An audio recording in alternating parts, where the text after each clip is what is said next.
დილა მშვიდობისა, საქმიანი დილას BMG-ს გუნდთან ერთად ვიწყებთ, ერთი სამთან ვართ უკვე BMG-ს გუნდი და ესე უბერავთ და ვიწყებთ ბილოუთენი. ეროვნულმა ვალუტამ ახალი სიმაღლე დაიპყრო, დოლარის ფასი გუშინდელი ვაჭრობის შედეგად 2 ლარი და 95 თეთრია. ევროს ფასმა 3 ლარი და 28 თეთრი შეადგინა, ევროს ლართან პოზიციები 2 თეთრ ნახევრით არის შეცვლილი. თავარი ბანკირი ლარის ბოლოდროინდელ ვარდნას საგარეო შოკით ხსნის, რუსეთიდან ვიზიტორთა რაოდენობის შემცირებით შესაბამისად მცირდება სავალუტო შემოდინებები. ევროკავშირი საბანკო და საგადასახადო მომსახურების სფეროში საქართველოს ეროვნული ბანკის შესაძლებლობებს გააძლიერებს, პროექტი 2 წლიანია, მისი ბიუჯეტი 1,750,000 ევროა, რომელსაც პოლონეთის ფინანსური ზედამხედველობის უწყება ახორციელებს. ფარული ტესტირების შედეგების მიხედვით ევროპული სტანდარტი ცემენტის 28 სახეობიდან მხოლოდ 9 დააკმაყოფილა. ოფიციალური მონაცემებით კი საქართველოში იანვარ-ივნისში მიმდინარე წლისა წინა წელთან შედარებით 1%-ით მეტი მშენებლობის ნებართვა არის გაცემული. 1%-ით და მათმა რაოდენობა 4991 შეადგინა. ამასობაში ჯორჯიან ეირვეისმა და საქართველოს პოსტამ საქართველოში ავიაგადაზიდვების ბიზნესის განვითარებისთვის და ექსპორტის ხელშეწყობის მიზნით მეწარმე სუბიექტებს თავაზობენ კამპანიას 1 ლარი და 1 თეთრი, რომლის ფარგლებშიც კომპანიებს საშუალება მიეცემათ საქართველოში წარმოებული პროდუქცია პირდაპირ გაიტანონ მსოფლიოს 17 ქვეყნის მიმართულებით. BBC ელექტრონულ კომერციაში 5 მილიონს დააბანდებს, ვენდუში ჯგუფი მომდენო 2 წლის განმავლობაში 2-3 მილიონის დაბანდებას გეგმავს, რაც შეეხება უძრავი ქონების მიმართულებას, ლივოს მომდენო 2 წლის განმავლობაში აქ დაგეგმილია 2 მილიონი დოლარის ინვესტირება. ქუთაისში 10 ქუჩის რეაბილიტაციაზე 27,500,000 ლარი დაიხარჯება. ახალციხე ნინოწმინდის საავტომობილო გზის რეაბილიტაციაზე კი 13,800,000 არის გამოყოფილი. EBRD ამასობაში ქვეშეთი კობის მონაკვეთის გზის პროექტის დაფინანსებას განიხილავს და ორგანიზაცია ერთ-ერთი ყველაზე რთული საგზაო ნაწილის 60 მილიონი ევროთი დაფინანსებას იხილავს. პროექტი განსახილველად ბორდის ხომაზე EBRD-ის მიმდინარე წლის 2 ოქტომბერს გავა.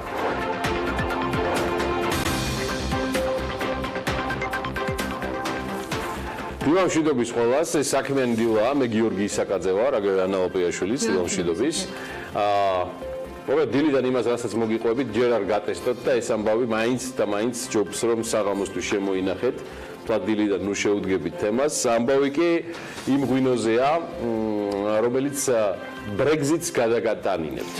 აი ესე პირდაპირ ბრიტანულმა The Independent-მა ქართული ღვინო კვლავ საუკეთესოებს შორის არის 9 ევროპული ღვინის სია გამოაქვეყნა, რომელიც სტატიის ავტორის აზრით დიდი ბრიტანეთის ხისტ ბრექსიტს გადაგატანინებთ. სიაში ევროკავშირის არაწევრი ქვეყნების ღვინოებისგან შედგება და მასში 2 ქართული ღვინო, ოროველა საფერავი და 2008 წლის და იბერიულის ქისი. 2017 წლისა ქვევრის ქარვისფერი ღვინო ხდება. ინდეპენდენტის ამ სტატიაში აღნიშნული არის, რომ საქართველოში ღვინის წარმოება ჯერ კიდევ უძველესი დროიდან დაიწყო. ამას როგორ დაივიწყებდნენ. საქართველოსთან ერთად სიაში მოხდა თურქული, მოლდოვური, უკრაინული ღვინოები. გაერთიანებულ სამეფოში ექსპორტზე საქართველოსთან ზოგადად შეზღუდული რაოდენობით ღვინო გადის. წლის პირველ 5 თვეში, მაგალითად იანვარ-მაისში ბრიტანეთში 127,000 დოლარის ღირებულების ღვინოა გასული და ჯამში 13,200 ლიტრი შეადგინა. ქართული ღვინის ტოპ იმპორტიორ ქვეყნებს შორის ბრიტანეთი მე-20 ადგილს იკავებს. უცხოური მედიამ ეს დღეები განსაკუთრებით ბრწყალობს. CNN-მა მაგათად 20 ყველაზე ლამაზი ევროპული ქალაქის სია გამოაქვეყნა, რომელთაც ტურისტები ნაკლებად სტუმრობენ, ანუ ჯერ კიდევ აღმოსაჩენი ქალაქები არის. სტატიაში თბილისის ისტორიის და ღირსშესანიშნაობების შესახებ არის მოთხრობილი და ევროპის 20 ყველაზე ლამაზ ქალაქს შორის თბილისის გარდა სხვათა შორის ერევანი და ანკარაც არის დასახელებული. და ეს შემთხვევა, როცა ევროკავშირის მიღმა საქართველოს მოხსენებაში პატარა დეტალები მაინც გვახარებს ხოლმე. გახარებს და მე თან როგორ იყო შესაძლებლობა მეტი ქართული ღვინო და მე ვენახე უგრილებდეს გულს ბრეგზიტით შეწუხებულებს, ან სულაც უმიზეზოდ გემრიელი სასმელით ტკბობის მსურველებს. თავარია იყოს მეტი ასეთვისებელი ბაზარი და მეტი ხარისხიანი პროდუქტი საერთაშორისო ასპარეზზე. აი, მოდი, რაც შეეხება ადგილობრივ ბაზარს და შესაბამის ლოკაციებს, თუ გნებავთ ბაზრობებსაც, 2018 წლის ანგარიშის მიხედვით ქვეყანაში სულ 206 ბაზრობა და საკვირაო ბაზარი ფუნქციონირებს. 206. ბაზრების რაოდენობა წინა წელთან შედარებით არის ერთი ობიექტით შემცირებული და ამ ბაზრებში არის 55500 სავაჭრო პუნქტი, ლოკაცია განთავსებული. მათი საერთო ფართი 2 მილიონი კვადრატული მეტრია და მათში საშუალოდ ყოველდღიურად 43200 ადამიანი ვაჭრობს. მოვაჭრეთ რაოდენობა წინა წელთან შედარებით და მგონია რომ ესეც არის ინდიკატორი 1100 ადამიანით არის შემცირებული და ეს არც ერთ შემთხვევაში არ არის კარგი და არც ის არ არის კარგი რომ არსებული და დარჩენილი საკოლმეურნეო ბაზრები არ არის იმ სტანდარტებისა, მაგალითად, როგორც ის იმსახურებს. იმსახურებსა საჭიროა, მით უმეტეს სურათის უნებლობიდან გამომდინარე. 2018 წელს ბაზრობების და ბაზრობის ტიპის საწარმოების შემოსავლებმა ჯამში 158 მილიონი 600.000 ლარი შეადგინა. ბაზრობების ტერიტორიაზე მოვაჭრე ეკონომიკური სუბიექტების მიერ ვაჭრობის უფლებისათვის ერთჯერადი გადასახადის სახით ჯამში გადახდილი არის 49 მილიონ 200.000 ლარი, რაც ბაზრობების დირექციების შემოსავლების 31% შეადგენდა. 59.6% სავაჭრო ფართის გაქირავებიდან შემოსული თანხა არის, ხოლო 9.4% სხვა სახის შემოსავლებს მიეკუთვნება. 2018 წელს ბაზრობის ორგანიზებით დაკავებული ეკონომიკური სუბიექტების დანახარჯებმა 100 მილიონ ლარს 600.000-ით გადააჭარბა. აქედან შრომის ანაზღაურება დასაქმებულ პერსონალზე იყო 27 მილიონ 700.000 ლარი. ამასობაში რადგან სფეროში ჩახედული ბევრი პროფესიონალი გვაფრთხილებდა რამდენიმე კვირის წინ საქართველოში საქონლის ხორცზე ფასმა მოიმატა. მეცხვარეთა ასოციაციის ხელმძღვანელი ფერმერი თავადაც ბეკა გონეშვილი ჯერ კიდევ რამდენიმე დღის წინ საზოგადოებას ამცნობდა მოსალოდნელი დამდგარი შედეგის შესახებ. ამ გაძვირებას რაც შეეხება 2 ლარით არის საქონლის ხორცი გაზრდილი, მისი ფასი თბილისის აგრარულ ბაზრებში თუ ერთი თვის წინ მაგალითად 1 კილოგრამი საქონლის ხორცის ყიდვა იყო 18 ლარით შესაძლებელი, ახლა მისი ფასი 20 ლარია. ფერმერები ამბობენ, რომ ფასის ზრდა საქონლის ხორცის დეფიციტმა გამოიწვია. დეფიციტის მიზეზად კი ცოცხალი საქონლის ქვეყნიდან გაყვანას ასახელებენ. საქონლის ხორცის კიდევ უფრო გაძვირებას ვარაუდობს ბექა გონეშვილი და ის იმასაც ამბობს, რომ პრობლემას ქმნის ადგილობრივი წარმოების არქონა, რაც მომავალშიც ხორცის ფასის ზრდაზე მთავარი გამოწვევი მიზეზი იქნება. მოდი დღევანდელ ფასებსაც გადავხედოთ და არა მხოლოდ ხორცზე, ამისთვის საკოლმეურნეო ბაზარში მე ძალიან მიყვარს ეს ლოკაციები, BMG დილიდან გუშინდელი იუბილარი თათია ჩაფიჩაძე მიავლინა, რა მდგომარეობა არის უშუალოდ ბაზრებში და იმოქმედა თუ არა ლარის ბოლო მერყეობამ და გაუფასურებამ ფასებზე. აი ამის შესახებ ინფორმაციას თავად თათია მოგვაწვდის, რომელიც სწორედ საკოლმეურნეო ბაზრიდან გვერდება. კიდევ ერთხელ დილამშვიდობის თათია და გისმენთ ყურადღებით.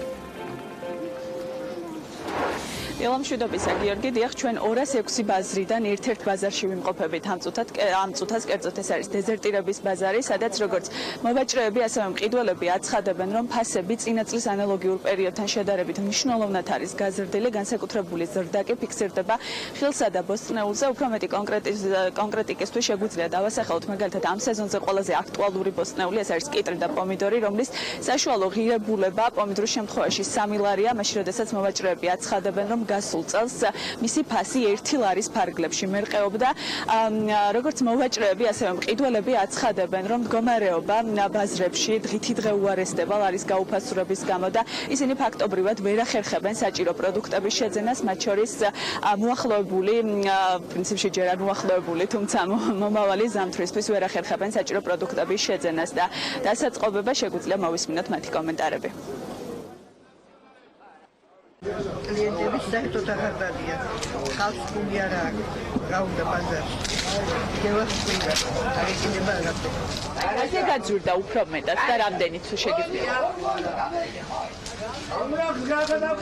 რაზე მოიმატა ფასებმა და რამდენიც შეგიძლია? და ხალხმა მოიმატა, ნიორმა მოიმატა, მე თქვას არ ვცით. რამდენიც მოიმატა? 30%. გაძვირებულია ყველაფერი. როგორ არა, ხალხი ძალიან გრძნობს. არ იყიდება. ფული არ არის ხალხში ჩემოკარგო. მოხმარებლები არიან, კლიენტები მოდიან. ძალიან ცოტა, ძალიან ცოტა. ყველაფერი გაძვირებულია. აი უმეტესად უფრო მეტად რა პროდუქტი? აი პომიდორი გაძვირებულია, კიტრი გაძვირებულია. თვიური ხარჯი რამდენია, რაც კვებისთვის გჭირდება? არაჩვეულებრივი ხარჯი, ახლა ამამდენი არ მომითხრია მე ახლა ზუსტად ვერ გეტყვით მაგრამ. როგორ ფიქრობთ, ერთსულიან ადამიანს რამდენი დაჭირდება თვის განმავლობაში იმისთვის, რომ იყვოს? ერთსულიანს გააჩნია თუ პენსიონერია 200 ლარი როგორ ეყოფ, არ ეყოფ რა თქმა უნდა იქ. მოსახლეობისგან განსხვავებული ხედვა აქვს საქსტატში, სადაც 15 ივნისის მონაცემებით დათვალეს, რომ შრომის უნარიანი ასაკის მამაკაცისთვის საარსებო მინიმუმი შეადგენს 188 ლარს და ეს თანხა არა თუ გაზრდილია, არამედ წინა თვესთან შედარებით 2 ლარით შემცირებულიც კია. ასევე შემცირებულია ორსულიანი ოჯახის შემთხვევაში და ამ შემთხვევაში საქსტატმა დაადგინა, რომ თვიური ხარჯი უნდა იყოს 266 ლარი, სამსულიანი ოჯახის შემთხვევაში კი 299 ლარი. 3-4 ლარით არის შემცირებული საარსებო მინიმუმი 4-სულიანი ოჯახის და 5-სულიანი ოჯახის შემთხვევაშიც, კერძოდ 5-სულიანი ოჯახის შემთხვევაში ეს თანხა 374.8 ლარით განისაზღვრება. რაც შეეხება ინფლაციას, იგივე საქსტატის მაისის მონაცემებით აპრილში ფასები 0.5%-ით გაიზარდა, წლიურმა ინფლაციამ კი მომსახურებაზე და პროდუქტებზე 4.7%-ით გაიზარდა, რაც მას ნიშნავს, რომ 1 წლის განმავლობაში პროდუქტები 4.7%-ით არის გაძვირებული. აპრილში ყველაზე მეტად გაძვირდა ხილი და ბოსტნეული 8.1% იყო, ხილის და ყურძნის შემთხვევაში 7.1%, რაც შეეხება ხორცის ფასი 1.8%-ით იყო მომატებული, ტრანსპორტი 1.9%, სასტუმროები და რესტორნები კი 1.1%. რაც შეეხება უშუალოდ ბოლო 1 წლის მონაცემებს, ყველაზე მეტად ფასები გაძვირებულია ალკოჰოლური სასმელისა და თამბაქოს შემთხვევაში, ზრდა არც მეტი არც ნაკლები 21.1%-ია. ასევე საკვებზე და უალკოჰოლო სასმელებზე ფასებმა მოიმატა 7.9%-ით, ჯანდაცვა 3%-ით გაძვირდა და გაიაფება ერთადერთი რა შემთხვევაშიც ფიქსირდება, ეს არის ტანსაცმელი. ამ შემთხვევაში კლება გვაქვს ზრდის ნაცვლად. ესეთია ოფიციალური მონაცემები, რომელსაც საქსტატი გვთავაზობს და ეს არის რეალობა, რომელიც რეალურად ბაზარში ხდება, სადაც აცხადებენ, რომ ფაქტობრივად უძრაობა ხდება და ძალიან ბევრი მათგანი ბაზარში უბრალოდ აღარ დადის. ბაზარში მადლობა თათია, სხვათა შორის მსგავსად თათია ჩაფიჩაძის საქსტატით იუბილარია. მე ზუსტად იმდენი წლის სიცოცხლეს და დღეგრძელობას უსურვებ თათია ჩაფიჩაძის და BMG-ის მთელ გუნდს, რაც ერთი კვირის წინ შეუსრულდა საქსტატს 100 წლის გახდა მთავარი მთვლელი და სტატისტიკური ორგანო ჩვენი ქვეყნისა, რომელსაც თავის მხრივ უსურვებ ისეთ ტექნოლოგიებს და თვლის ისეთ მექანიზმების დანერგვას, რომელიც მაქსიმალურად დაახლოებს რეალობას. სხვათა შორის საქსტატი დღეს ეკონომიკური ზრდის წინასწარ შედეგებსაც ივნისისთვის გამოაქვეყნებს და დიდი ალბათობით ბატონი გოგიტა თოდარაძის ან საქსტატის სხვა წარმომადგენლის პრესკონფერენცია ან მედია ბრიფინგი შეგიძლიათ იხილოთ BMG-ზე. ეს 11 საათზე არის დაგეგმილი. ჩვენ ვეცდებით, რომ იყოს რა თქმა უნდა live stream-ი Facebook-ზე და საქმის კურსის ეთერებში მთელარა გელანდია ჩაგვაყენებს ყველა განახლებული ინფორმაციით და ამავე დროს რა თქმა უნდა BM.BG-ზე წაიკითხავთ ამ ინფორმაციას. რეალობა ჩვენ გვაქვს ის, რომ ეს არის დაახლოებით 20-30%-იანი სხვაობა. და ეს არ მომდინარეობს ამ შემთხვევაში მხოლოდ ჩვენი რეპორტიორების მოკითხვიდან და იმას, რასაც ეთერით ხედავთ. ყველაზე დრამატულად ბოსტნეულის და ხილის ფასი 2019 წლის ზაფხულში თვალშისაცემი იყო ჯერ კიდევ მაისის თვიდან მოყოლებული, თუმცა საერთო ჯამში 20-30%-იანი მატება, რომელიც პერიოდულად ჯაჭვური რეაქციით მომდინარეობს ძალიან ბევრი ფაქტორიდან, იქნება ეს საწვავის თემა, იქნება ეს თუნდაც წლის დასაწყისში აქციზის ზრდა თამბაქოზე, ეს ჯაჭვურად ქმნის იმ რეალობას, რაც მივიღეთ მათ შორის იმ პროდუქციაზე, რომელზეც რეალურად ეხლა იყო საუბარი და ყველაზე მტკივნეული იყო ამ ზაფხულის სეზონზე. აქ არის რომ ძალიან დიდი ნაწილი ამ ბოსტნეულისა და ხილისა გათვლილი იყო მათ შორის ექსპორტზეც და ეხლა საყოფაცხოვრებო რომელსაც თანმიმდევრობით უნდა მიხედვა და არა საყოფაცხოვრებო კალათის ძირითადი კომპონენტების მიხედვით გავყვეთ მაშინ ფასებს და რა თქმა უნდა შემოსავლებს, ანუ იმ რეალობას სადაც გადავინაცვლოთ საწვავზე. საწვავზე უნდა გადავინაცვლოთ. განსაკუთრებული სხვაობა ბენზინის ფასში მე არ გვაქვს, უფრო ვრცელი კუთხით მივუტექით ამ თემას. სხვათა შორის საქართველოში ნავთობს რამდენიმე კომპანია მოიპოვებს. ნავთობის მოპოვება საკმაოდ მცირე მოცულობით ეთერობით ხდება, თუმცა ის წლებია ყოველწლიურად კიდევ უფრო მცირდება. ნავთობის და გაზის კორპორაციის მონაცემებს თუ ჩავხედავთ, ბოლო 10 წლის განმავლობაში საშუალო წლიური მოპოვება საქართველოში იყო 43600 ტონა და თუ კი მაგალითად 2007 წელს ქვეყნის ტერიტორიაზე 56631 ტონა ნავთობს მოიპოვებდნენ, 2018 წელს ეს მაჩვენებელი იყო 30159 ტონამდე შემცირებული. საქართველოს ნავთობპროდუქტების ბაზარი 98%-ით დამოკიდებულია უცხოეთიდან შემოტანილ საწვავზე და 2018 წელს, როგორც გითხარით, 32780 ტონა სასაქონლო ნავთობის მოპოვება დაფიქსირდა, რაც წინა წელთან შედარებით მცირედით გაზარდა საჩვენებდა, თუმცა ბოლო 10 წლის განმავლობაში თითქმის განახევრებული მონაცემია. საქართველოში მოპოვებული ნავთობის ნაწილი კონტრაქტორებზე, ნაწილი კი თავად ნავთობისა და გაზის კორპორაციაზე ნაწილდება და მოდი ახლა გადავხედოთ ვინ არიან ეს კონტრაქტორები. ძალიან მნიშვნელოვანია, რომ ჩვენმა საქმიანმა მაყურებელმა პერსონიფიცირებულად იცოდეს კომპანიები, რომლებიც საქართველოში ჯიუტად მოიცდილობენ, რომ მოიპოვონ შავი ოქრო და ქვეყანაში ნავთობის ძებნაძიების და მოპოვების სამუშაოებს ასრულებენ საერთაშორისო ტენდერებით შერჩეული ინვესტორი კომპანიები, რომლებსაც სახელმწიფოსთან აქვს გაფორმებული ცხადია პროდუქციის წილობრივი განაწილების ხელშეკრულებები, მაგრამ საქმიანი დილას და BMG-ის ყველა პროდუქტიც სწორედ იმისთვის არის შექმნილი, რომ თქვენ იცოდეთ, ვინ მოიპოვებს საქართველოში შავ ოქროს. მაშასე მივყვეთ საუბარია ნავთობის საერთაშორისო კორპორაციის მონაცემებზე. დღეს საქართველოში ნავთობის მოპოვების საქმიანობას ახორციელებს რამდენიმე ინვესტორი კომპანია. ჩამოგითვლით, ნინოწმინდის ნავთობ კომპანია შლუმბერჟე რუსთაველი company Georgia Limited, ეს არის Frontera Resource Georgia, ეს არის BPI Georgia, საცხენისი Georgia, ნორიოს ხევი Georgia, ნავთობისა და გაზის კორპორაცია ცხადია საკუთარი ძალებით.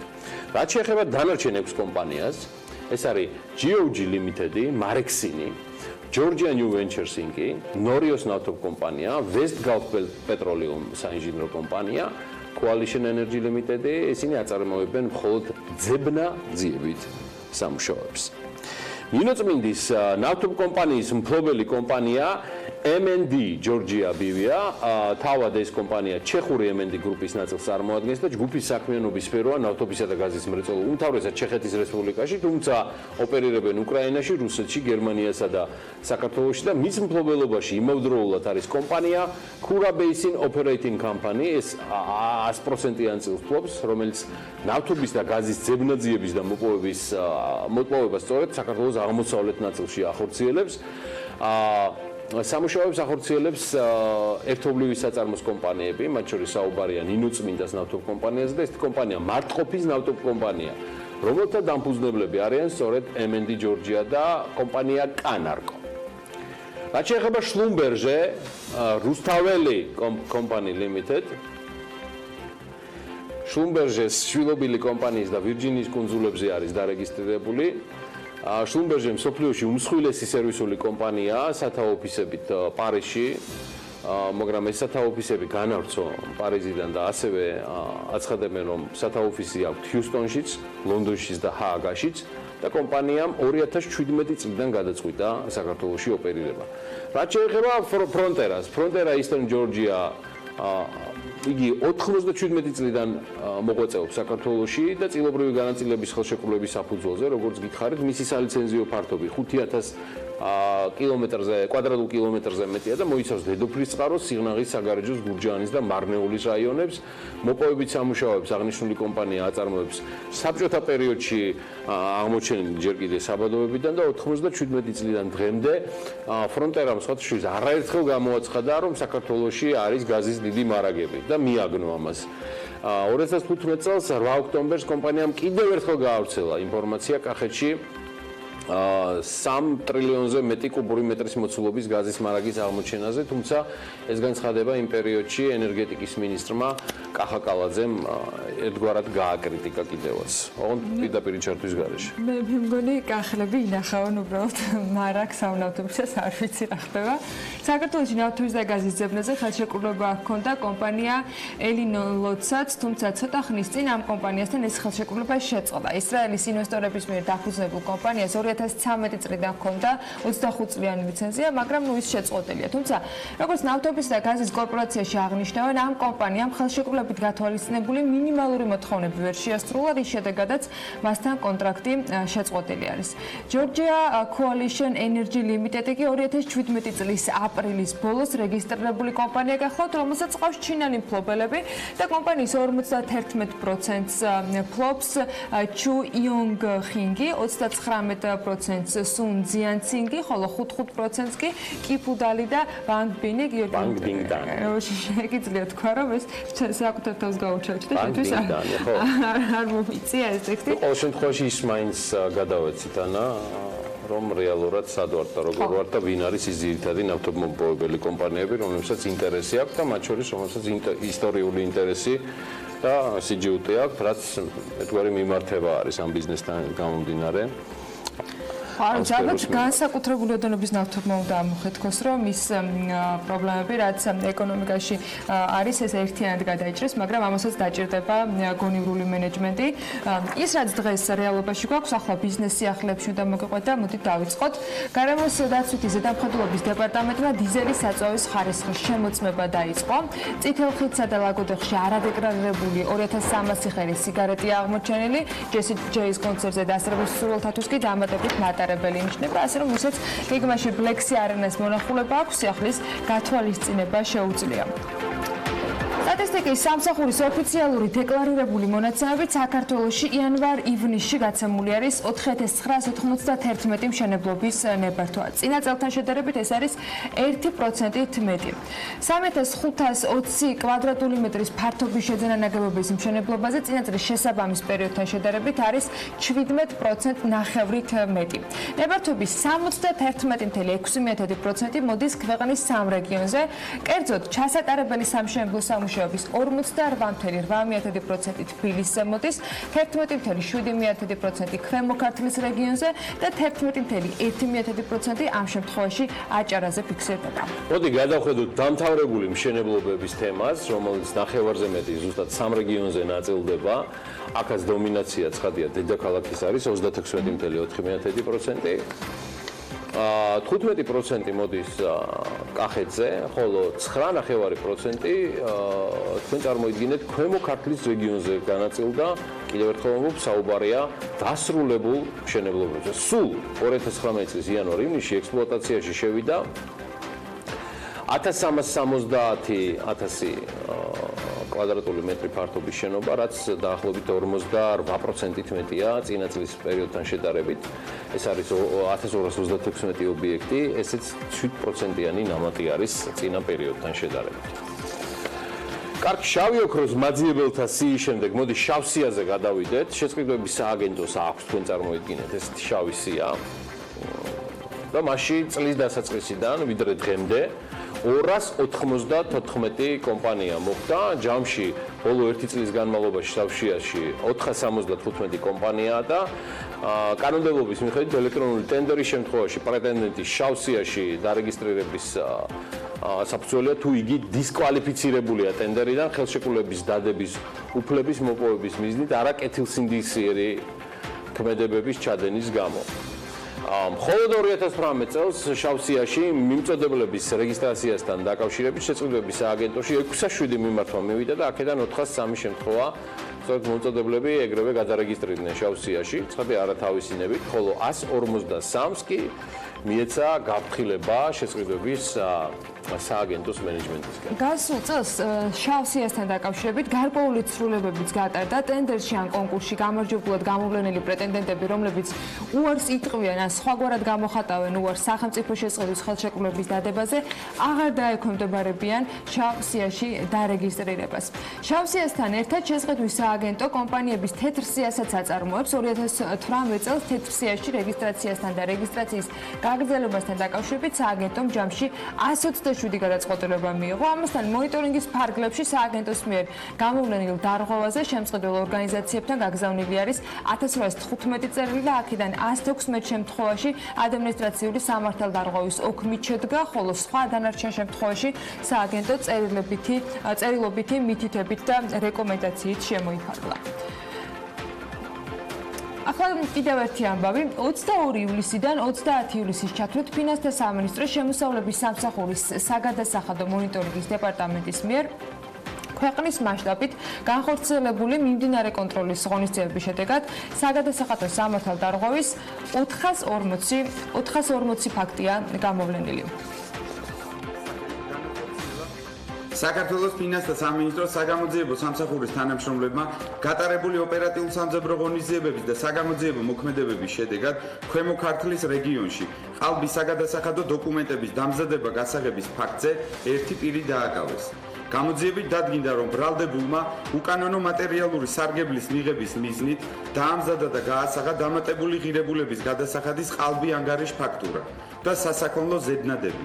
თითქოს და ერთ-ერთი კომპანიის სახელით განახორციელა 96,000 ლარის ღირებულების ინერტული მასალის მიწოდება. გამოძიება მიმდინარეობს საქართველოს სისხლისამართლის კოდექსის 200-ათე მუხლის პირველი ნაწილით, რაც სასჯელის სახით ითვალისწინებს თავისუფლების აღკვეთას 2-დან 4 წლამდე ვადით. Daxlut სამი თვის წინ აქვს, მგონი ამასთან დაკავშირებით დაწერილი, თუ კი რაიმე არსებობს მეტასტაზებს შორის, კორუფციულ მეტასტაზებს შორის ყველაზე ძიმე და ულმობელი, ეს არის ყალბი ანგარიშ ფაქტურების თემა, რომელმაც ჩემ და სამწუხაროდ კვლავ წამოხო თავი. ეს თემა წარმოუდგენელია თანამდებობის პირების, უმაღლესი თანამდებობის პირების მონაწილეობის გარეშე და მე პირდაპირ გეუბნებით, რომ მეტასტაზებს შორის, კორუფციის მეტასტაზებს შორის, ამაზე მძიმე, ამაზე ულმობელი და ფატალური შედეგების მომტანი უბრალოდ არც ერთი არ არის.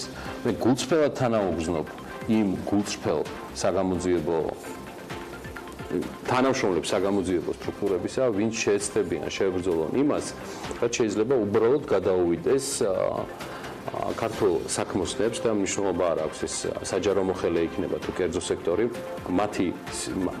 მათი გაერთიანების გარეშე ეს უბრალოდ ვერ დგება. ისინი ფიზიკურად ვერ აუვლენ უბრალოდ ამ თემას.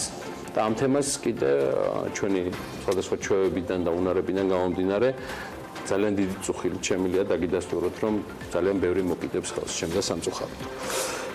ეხლა გეტყვით კიდევ ერთ მიზეზს, რატომ მიყვარს საქსტატი, იმ სხვადასხვა საკრალური ციფრებიდან და რიცხვებიდან გამომდინარე, რომელსაც ჩვენ ვიღებთ. არ გაგიკვირდეთ, სახელმწიფო სტრუქტურებში დანაშაულის გახსნის მაჩვენებელი არის 0%. აი კერძოდ სტატისტიკის ეროვნული სამსახურის მონაცემებით 2019 წლის ივნისში აქაც მორიგ საკრალურ თემასთან აქვს საქმე. ქვეყანაში სამოხელეო დანაშაულის არც მეტი არც ნაკლები 41 შემთხვევა დაფიქსირდა და დარეგისტრირდა. თუმცა აქედანაც კი ვერც ერთი საქმე ვერ გაიხსნა. ცნობისთვის დანაშაულის ეს ჯგუფი აერთიანებს სამსახურებრივი უფლებამოსილების ბოროტად გამოყენების უფლებამოსილების გადამეტებას, სამსახურებრივ გულგრილობას, სიყალბეს, ქრთამისაღებას და მიცემას. კერძოდ, საქსტატისვე მონაცემით მიმდინარე წლის ივნისში სამოხელეო დანაშაულზე რეგისტრირებული ფაქტებიდან ყველაზე მეტი შემთხვევა, 25 შემთხვევა 51-დან სამსახურებრივი უფლებამოსილების გადამეტებას ეხება. გარდა ამისა, გასულ თვეში 5 სამსახურებრივი გულგრილობისა და ქრთამისაღების ფაქტი დაფიქსირდა. აქედან 4 სამსახურებრივი უფლებამოსილების ბოროტად გამოყენება, თითო სამსახურებრივი სიყალბე და ქრთამის მიცემის ფაქტი. ეს ის თქვენ. ასეთი რეალობა, მე შევეცდები, რომ ხეთ ცოტა პოზიტივით შემოვიტანა. აირჩია ბათუმი, ევროპის სწრაფად მზარდი ტურისტული მიმართულება, შენის შემდეგი მოგზაურობისათვის ამ მოწოდებას ვიზი არის 2,5 მილიონზე მეტი მგზავრი ერთი თვის განმავლობაში მიიღებს. ბათუმში დასვენების მოწოდები დაბრენდილ ჩასხდომის ბარათებს ავიაკომპანიის მგზავრები ესტონეთის, ლატვიის, ლიეტუვას, გერმანიის, პოლონეთის, უკრაინისა და დიდი ბრიტანეთის მიმართულებებზე გაეცნობიან. ტურიზმის სფეროს განვითარების მიზნით კი გარეს მსოფლიო ტურიზმის ორგანიზაციასთან და შვეიცარიულ მასპინძლობის სკოლა SHL-თან ერთად საირმეში ტურიზმის სკოლა გაიხსნება. სკოლა ტურიზმის სფეროში წელიწადში 200 ახალგაზრდას მოამზადებს, რომლებიც ავტომატურად დასაქმდებიან. ამავე დროს განხორციელდება ლექტორების მომზადების პროგრამები საერთაშორისო პარტნიორების მიერ. იგეგმება საინვესტიციო ფორუმის ორგანიზებაც, როგორც საქართველოში, ასევე საქართველოს ფარგლებს გარეთ და ამასთან აკადემია შეასრულებს რეგიონული ჰაბის როლს. განათლება არის მოსწავლეების სკოლა მოამზადებს პროფესიონალებს, რომლებიც შემდეგ უკვე ძალიან დიდ წვლილს შეიტანენ მასპინძლობის სფეროს განვითარებაში და ამავდროულად იქნება მსოფლიო ტურიზმის ორგანიზაციის აკადემია კერძო სექტორთან ერთად, კერძო სექტორთან პარტნიორობით, რადგან სისტემური მიდგომარი ძალიან მნიშვნელოვანი აქვს სახელმწიფოს როლი, კერძო სექტორი, დონორი ორგანიზაციები, ჩვენ ყველა ერთად ვერთიანდებით, რათა ბევრად მეტი ვაკეთოთ ამ ქვეყნისთვის და გვჯერა, რომ აღნიშნული პროექტი ძალიან ბევრ სიკეთეს მოუტანს ქვეყანას. სტარტაპ გენომის ექსპერტებმა გლობალურ სტარტაპ ეკოსისტემის შესახებ ყოველწლიური კვლევა გამოაქვეყნეს, რომელმაც ის ქალაქები გააერთიან, სადაც ყველაზე მარტივია დამწყები მეწარმეებისათვის თავიანთი საქმიანობის განვითარება. ქალაქები ისეთი მაჩვენებლების მიხედვით შეფასდა, როგორიც არის ფინანსებზე ხელმისაწვდომობა, მოთხოვნა ბაზარზე, კომუნიკაციები, გამოცდილება და განათლება. ახლა ანუკა ჯოხაძე უნდა შემოგვიერთდეს თემით, რომელიც სტარტაპ გენომის ანგარიშის სრულ ვერსიას გაიცნო. ანუკა, დილა მშვიდობისა. ანა, დილა მშვიდობისა. როგორც ანგარიში ვკითხულობთ, გლობალური სტარტაპ ეკონომიკა წლების განმავლობაში იზრდებოდა და 2016-18 წლებში 2.8 ტრილიონ ამერიკულ დოლარსაც კი მიაღწია. ეს რიცხვი კი 2010 წლის მაჩვენებელს თუ შევადარებთ ორჯერ არის გაზრდილი. ახლა კი რაც შეეხება იმ ქალაქებს, სადაც სტარტაპები განვითარებას ყველაზე მეტად ახერხებენ. პირველ ადგილზე სან-ფრანცისკოს სილიკონ ველია. ეს ის ადგილია, სადაც მსოფლიოს 10 უმსხვილესი ტექნოლოგიური კომპანიის ისტორია იწყება. მაგალითად ისეთების როგორიცაა Google, Facebook ან თუნდაც Apple. უნდა აღვნიშნო ისიც, რომ ამ რეგიონში ბოლო დროა თავიანთ საქმიანობას მსოფლიოს მსხვილი საფინანსო ინსტიტუტებიც აფართოებენ. სულ ცოტა ხნის წინ JP Morganმა 2020 წლისთვის ინოვაციური ფინტექ ჰაბის გახსნაც კი დაანონსა. მეორე ადგილზე ნიუ-იორკია, სადაც ყველაზე მეტი დაფინანსება სწორედ ხელოვნურ ინტელექტზე მომუშავე სტარტაპებზე მოდის. თუმცა როგორც კვლევის ავტორები ამბობენ, ნიუ-იორკში ხშირად ფინანსდებიან კიბერუსაფრთხოების მიმართულებით მომუშავე სტარტაპებიც. $1 მილიარდიანი ინდუსტრია 2010 წელს 100 კომპანიას და 6000-მდე თანამშრომელს აერთიანებდა. სამეულს კი ლონდონი ასრულებს, სადაც ინვესტორები ძირითადად საგანმანათლებლო სტარტაპებს აფინანსებენ. ანუკა, როგორი ამ მიმართულებით უკვე დაფინანსებული სტარტაპების გამოცდილება, თუ ვიცით მაგალითად ლონდონში საგანმანათლებლო სტარტაპებზე რა რაოდენობის დაფინანსების მიღება შესაძლებელი და ასე შემდეგ. ანა, ლონდონში საგანმანათლებლო სტარტაპების რაოდენობა ამ ეტაპზე 500-ს უტოლდება. მაგალითებზე თუ დავიწყებთ ლაპარაკს, მემრისი, ასე ჰქვია ენის შემსწავლელ პროგრამას, რომელმაც ლონდონში დაფინანსების სახით 2018 წელს 15.5 მილიონი ამერიკული დოლარი მიიღო. დამსახურებული მეოთხე ადგილი კი ტოკიოს ერგო. ეს ქალაქი მსოფლიოში რობოტექნიკის უმსხვილესი მწარმოებელია. შესაბამისად, იქ ამ მიმართულებით მომუშავე სტარტაპ კომპანიებს ხშირად შეხვდებით. მეორე უმსხვილესი სფერო კი საფინანსო სექტორია. გლობალური ფინანსური ცენტრების ინდექსის მიხედვით იაპონია ერთ-ერთია მსოფლიოში, რომელიც უმსხვილესი ბანკების სამშობლოდ მიიჩნევა. და ბოლოს, ხუთეულს ქალაქი ბოსტონი ასრულებს, სადაც მნიშვნელოვან სფეროებად ფინანსური, საბანკო და სადაზღვევო სექტორები მიიჩნევა. განვითარებულია ასევე საგამომცემლო საქმიანობაც. სტარტაპ გენომის რეიტინგში ასევე მოხვდნენ ისეთი ქალაქები, როგორებიცაა თელ-ავივი, ლოს-ანჯელესი, შანხაი, პარიზი და ბერლინი. ხოლო რაც შეეხება გენდერს, საინტერესო მონაცემებია ქალი სტარტაპერების შემთხვევაშიც, რომელთა რიცხვი ბოლო წლებს თუ გადავხედავთ, საგრძნობლად გაზრდილია. ყველაზე მეტად ქალი სტარტაპერების რაოდენობა ჩიკაგოში, ირლანდიაში, ნიუ-იორკში, ჰიუსტონსა და შანხაიშია გაზრდილი. ანკა, შენ იმ ქალაქებთან ერთად, სადაც სტარტაპებისთვის ყველაზე ხელსაყრელი გარემოა, ის სექტორების დაასახელე, რომელშიც სტარტაპები ბიზნეს საქმიანობას იწყებენ. ყველაზე მეტად მათ რომელ სექტორებში უმარტივდება დაფინანსების მოპოვება, ან პირიქით სტატისტიკა რას აჩვენებს? ანა, ტოპ 5 ქვესექტორი, სადაც საწყის ეტაპზე სტარტაპერების დაფინანსების რაოდენობა ყველაზე მეტად იზრდება ბოლო წლების განმავლობაში, ძირითადად ტექნოლოგიების სფეროს ეხება. ყველაზე დიდი ზრდა 2019 წელს რობოტექნიკის, ბლოკჩეინის, სოფლის მეურნეობის, ტექნოლოგიებისა და ხელოვნური ინტელექტის მიმართულებებში დაფიქსირდა. ამის საპირისპიროდ კი შემცირება ისეთ სფეროებში შეინიშნება, როგორებიცაა ციფრული მარკეტინგი, ციფრული მედია, სათამაშო ინდუსტრია და განათლება. მადლობა ანუკას. ახლა უკვე უნდა გადავინაცვლოთ ტურიზმის თემაზე. ტურიზმი რომ ქვეყნის შემოსავლის მნიშვნელოვანი წყარო, ამაზე არავინ დაობს. თუმცა არის ქვეყნები, რომლებიც სწორედ ამ სექტორიდან იღებენ ყველაზე დიდ შემოსავალს და ტურისტების სიმრავლის გამო რიგ შემთხვევაში ადგილობრივი მთავრობები იძულებულები ხდებიან, რომ ღირსშესანიშნაობების გადასარჩენად ვიზიტორთა რიცხვი შეზღუდონ. ბიზნეს ინსაიდერმა სწორედ ეს მიმართულებები გამოყო, რომლებსაც ტურისტებმა ზიანი მიაყენეს. განადგურების პირას ყოფი პოპულარული ტურისტული ადგილების რეიტინგი მარიამ ადამიანმა უნდა გვანახოს. ინსტაგრამი ეს არის სივრცე, სადაც ადამიანები მოგზაურობისთვის შთაგონებას ეძებენ, ადგილებს ირჩევენ და ერთმანეთს რჩევებს უზიარებენ. საკმარისია ერთი ლამაზი ფოტო სატვირთვა ქსელში და მისი გაზიარება სხვებისთვის. შედეგად კი ინსტაგრამ ფოლოვერების უმრავლესობა სამოგზაურო ჩვეულების დროს სწორედ ამ მიმართულებას აირჩევს. ცხადია, ეს კარგია ტურისტული დანიშნულებისა და მისი ეკონომიკისთვის, რადგან ზრდის ტურისტულ ნაკადებს, თუმცა მეორე მხრივ ჩნდება პრობლემები, რომლებიც უკავშირდება ეკოლოგიას და გარემოს დაცვას. ამ ყველაფრის შედეგად კი ესე თუ ის მიმართულება კარგავს თავდაპირველ სილამაზეს და ნადგურდება კიდეც. მათ შორის საფრთხე განსაკუთრებით 15 ადგილს ემუქრება, რომლებიც გადარჩენის მიზნით ტურისტებისთვის დაიხურა ან გარკვეული რეგულაციები შემუშავდა. ცნობის მოყვარეების უწყვეტ ნაკადს ბევრი თავის ტკივილი რომ მოყვება, ამის დასტურია კუნძული პალაუც, რომელსაც ყოველწლიურად 150,000 ტურისტი სტუმრობს, რაც პატარა კუნძულისთვის მეტისმეტიც კი არის. სტუმრები კი ველურ ბუნებასა და მარჯნის რიფებს დიდ საფრთხეს უქმნიან. ამიტომაც მთავრობა ტურისტებს პალაუზე ფეხის დაბიჯებისთანავე შეთანხმებაზე აწერინებს ხელს, რომლის თანახმადაც ნებისმიერი ადამიანი ვალდებულია გაუფრთხილდეს გარემოს. ანალოგიური ვითარებაა ვენეციაშიც, სადაც მაცხოვრებლები ყველაზე მეტად უზარმაზარ გემებზე წუხან, რომლებიც ქალაქს ზედმეტად უახლოვდებიან. ვიბრაცია უძველეს შენობებს აზიანებს, ქალაქს კი კრუიზზე მყოფი სტუმრებისგან ეკონომიკური სარგებელი არ შესდით, რადგან ტურისტები ხმელეთზე არც კი გადადიან. ამჯერად ქალაქის მერია ფიქრობს, როგორ გამიჯნოს ადგილობრივები ტურისტებისგან. ჯებირებმა და ზონირებამ შედეგი არ გამოიღო. ვენეციელები კი ამ იდეამ მხოლოდ გააღიზიანა და ამბობენ, რომ ვენეცია განსართობი პარკი არაა და ტურისტებისთვის ცალკე მარშრუტების გამოყოფა არასწორია. ტურისტების მიერ გამოწვეულ პრობლემებზე საუბრობენ საბერძნეთის კუნძულ სანტორინიზეც, მათი სიმრავლე წყლისა და ელექტროენერგიის დეფიციტის საშიშროებას ქმნის. ამის გამო ხელისუფლებამ კუნძულისკენ მიმავალი ნავების რაოდენობაზე შეზღუდვაც დააწესა. ფილიპინების ულამაზესი კუნძული ბორაკაი კი აპრილიდან ოქტომბრამდე დახურულია იმის გამო, რომ ბუნებამ ტურისტებისგან ამოისუნთქოს და სანაპირო დასუფთავდეს. მიუხედავად უამრავი გაფრთხილებისა, ტურისტები ასევე ვერ უძლებენ ცდუნებას, რომ ავსტრალიაში ულურუზე აძრომა არ სცადონ. გარდა იმისა, რომ ამით ღირსშესანიშნაობის დაზიანების რისკი იზრდება, კლდეზე ცოცვა ვიზიტორებისათვის სახიფათოა. ულურუს ეროვნული პარკის სამეთვალყურეო საბჭომ კი გადაწყვიტა, რომ 2019 წლის ოქტომბრიდან ულურუზე აძრომა კანონით დაისაჯოს.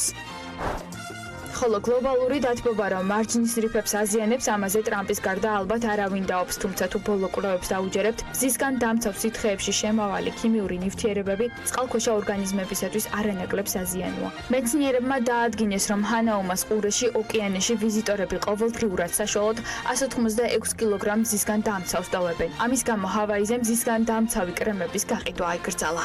ასეც ცდილობენ დაიცვან როგორც მოქალაქეები, ასევე საჯარო სექტორის წარმომადგენლები საკუთარი გარემო და იზრუნონ ეკოლოგიაზე. ახლა ამიდის პროგნოზის დრო უკვე საქმიანი დილის ეთერში გარემოს ეროვნული სააგენტოს ინფორმაციით ამიდი გამტრობებული იქნება სამხრეთიდან გავრცელებული ცხელი ჰაერის მასების და შავი ზღვის ჩრდილო-დასავლეთიდან მოქმედი შედარებით ცივი და ნოტიო ჰაერის მასების ურთიერთქმედებით. სოხუმში 27 გრადუსია მოსალოდნელი, ისევ როგორც ბათუმში, უბრალოდ ისევ როგორც ქობულეთში, ბათუმში 28 გრადუსი იქნება, 29 გრადუსია ნავარაუდები ქუთაისში, ზუგდიდსა და ანაკლიაში, ოზურგეთში 30 გრადუსი იქნება, ონში 26, გორში 36 და ცხინვალში 35 გრადუსი. მარნაულსა და რუსთავში 39 გრადუსია მაქსიმალური ტემპერატურა მოსალოდნელი, ახალციხეში 30, ბორჯომში 30, ბაკურიანში 24, ახალქალაქში 26 და სტეფანწმინდაში 22 გრადუსი. თელავში მაქსიმალური ტემპერატურა 37 გრადუსი იქნება, რაც შეეხება დედაქალაქს, რო გამოშვებით ღრუბლიანობა მოიმატებს თბილისში, უმეტესად უნალექოთ ჩაევლის დღე, იქროლებს ჩრდილო-აღმოსავლეთის მიმართულების ქარით, რო გამოშვებით ძლიერადაც და ჰაერის მაქსიმალური ტემპერატურა 38 გრადუსია ნავარაუდები. ასე ამით იგელოდებათ დღეს 31 ივლისს, წინ საოცრად საქმიანი დილის საქმიანი ეთერი უნდა იყოს, ოღონდ ამ ყველაფრისთვის და რა თქმა უნდა რეკლამის შემდეგ პირველ სტუმარს მასმიძრებთ, რამდენიმე წუთში დაგიბრუნდებით.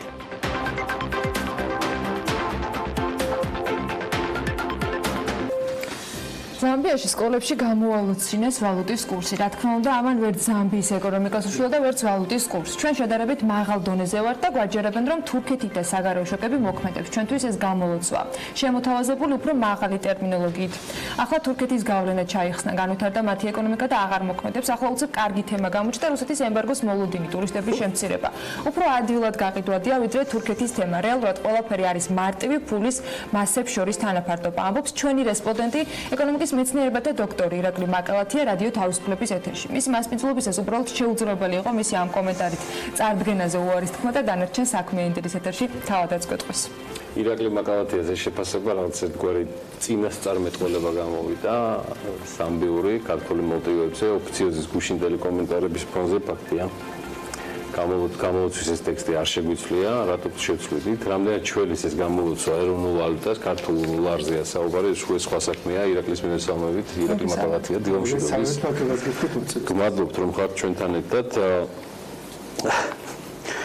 სოჩის წეგან იმის გამო რომ დროს გადავაჭარბეთ ზამბია კარგად იყოს და ზიმბაბვეში ერთ ღამეში 350 მილიონი ხის დარგვაც ამოგვივარდა და მე შედარებითი ანალიზი საქართველოს და ზიმბაბვეს შორის მაგაზე მე გადავიდე. სხვადასხვა ზიმბაბვეს კარგი სავალუტო ასე თქვა პრეცედენტი აქვს ძალიან მოკლედ ვიტყვით რომ 18 მილიარდიანი ინფლაცია ქონდა და მე მულტისავალუტო რეჟიმზე გადავიდნენ და ერთნიშნა ინფლაციაზე დავიდნენ, მაგრამ ეხლა მე ისე ეროვნულ ვალუტას აბრუნებენ და ისე მნიშვნელოვნად დარწმუნებული ვარ.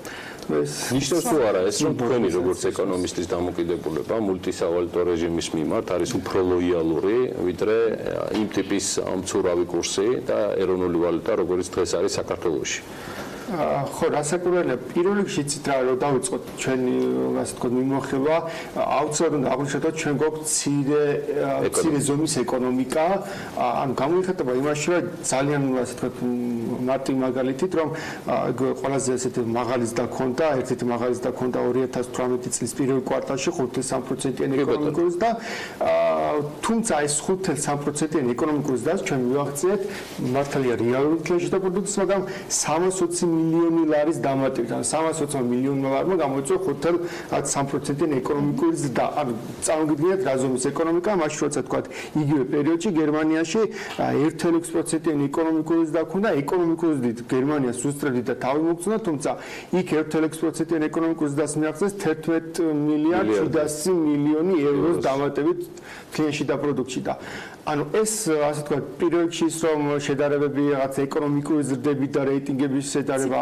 არ შეიძლება დიახ ან ერთ მოსახლეზე ფლიანსში და პროდუქტი უნდა შევადარო და სხვა მაჩვენებლებით და მეორე ის რომ მცირე ეკონომიკურ გვაქვს შესაბამისად ყველანაირი ასე თქვა რყევა ასე თქვა გავლენას ახდენს ანუ ჩვენ გვიცდოთ წლის ბოლოს როცა გამყარება მიდის ხოლმე ძირითად მიზეზად სახელდება ის რომ უცხოეთიდან გზავნილები ამყარებს ანუ ჯერ ესეთი პრობლემა არის ის რომ ბევრი ასე თქვა ემიგრაციაში ყოფი ადამიანი ყავს ეს ცალკე დიდი პრობლემაა თუმცა მეორე ის რომ უცხოეთიდან გზავნილები როცა გავლენას ასე ახდენს შესვალუტაზე ეს ნიშნავს რომ ეკონომიკა არ გაქვს ასე თქვა განვითარებული და ყველა ასე თქვა მიზეზი შეიძლება რაღაც კონკრეტული ასე თქვა რაღაც განხორციელებული ეკონომიკური რეფორმები პირდაპირ გავლენას ახდენს ვალუტის კურსზე რა ვალუტის კურსზე ეს ასე თქვა ტურისტების ნაკადი შემცირება და სხვა რაღაც მიზეზები წესიდან უნდა ახდენდეს ნუ ის მიზეზები რაც თქვა ჩამოთვლილი აქედან რომელი ახდენს რეალურად და რომელი არა ეს კიდე ცალკე განხილვის საგანია თუმცა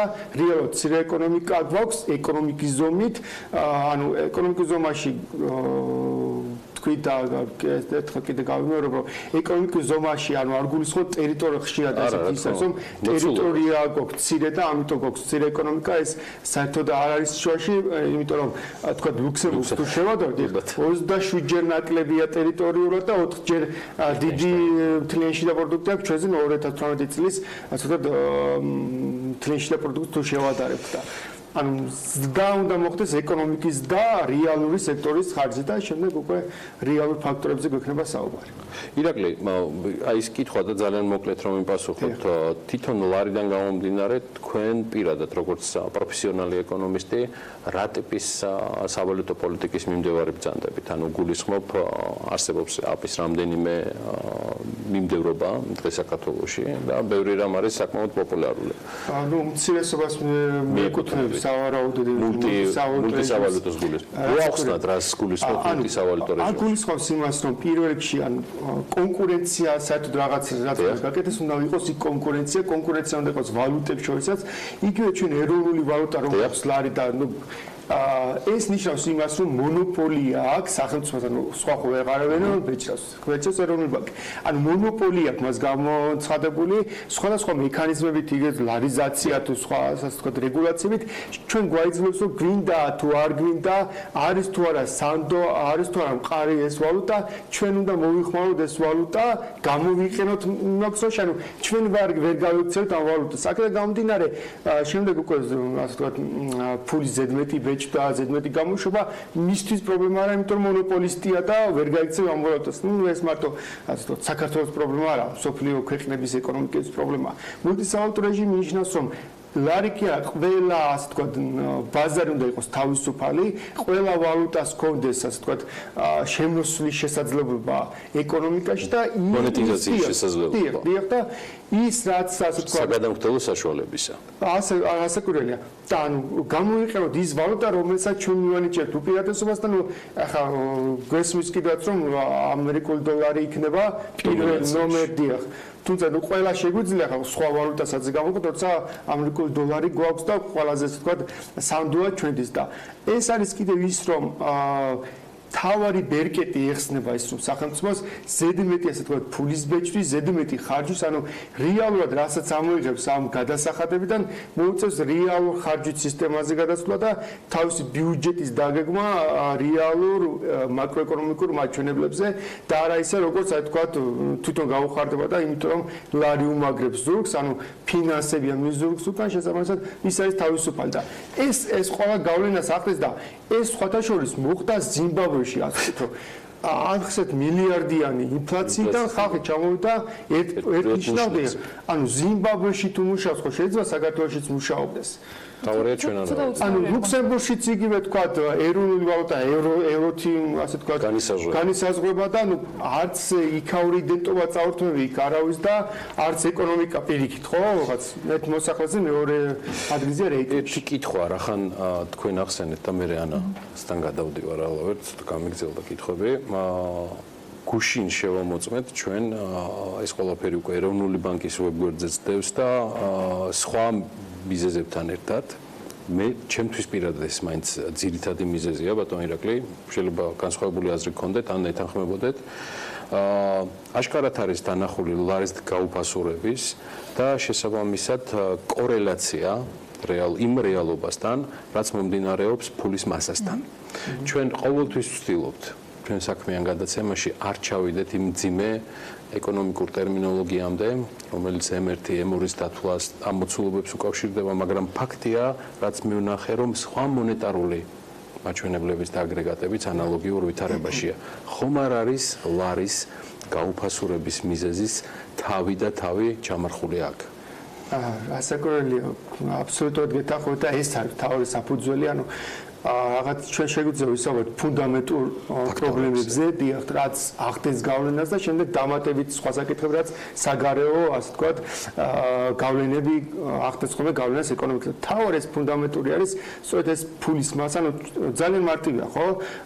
თუ გვაქვს თანაბარი ფულის მასა ლარსა და დოლარს შორის, მაშინ კურსი არის ანუ 1:1-ზე, თუ იზრდება ლარის მასა, მცირდება დოლარის მასა, შესაბამისად დოლარი მყარდება, უფასურდება ლარი. ანუ ეს არის ძალიან მარტივი ჭეშმარიტება და აქეთკენ მივიდივართ რომ ხდება ფულის მასის ზრდა წინა პერიოდებთან შედარებით, ანუ იგივე M აგრეგატები, ასევე ნაღდი ფული მიმოქცევაში ზრდა გვაქვს.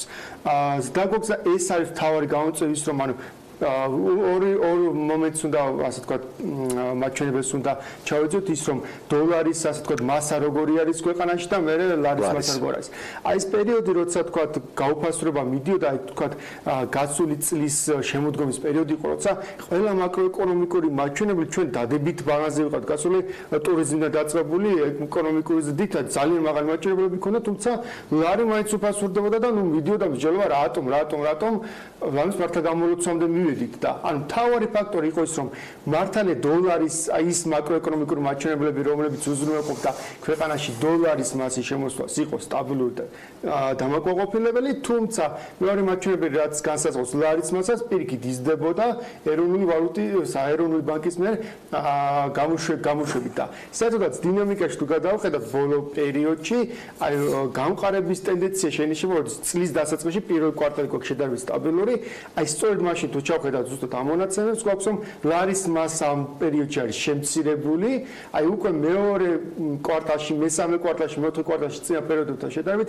ლარის მასა იზრდება, შესაბამისად აწვება კიდევაც, ასე ვთქვათ, ეკონომიკაზე იწვევს გაუფასრებას და ეს არის ფუნდამენტური, ასე ვთქვათ, პრობლემა და მეორე, ასე ვთქვათ, საკითხიც, რომელიც ამას წამოეშველება, ანუ წამოეშვება წყალებში ასაკურველია, ინტერვენციები ეროვნული ბანკის მიერ, ანუ არასწორ ინტერვენციებში გვიწყობს რომ დოლარს ყიდულობს და ლარს ყიდის.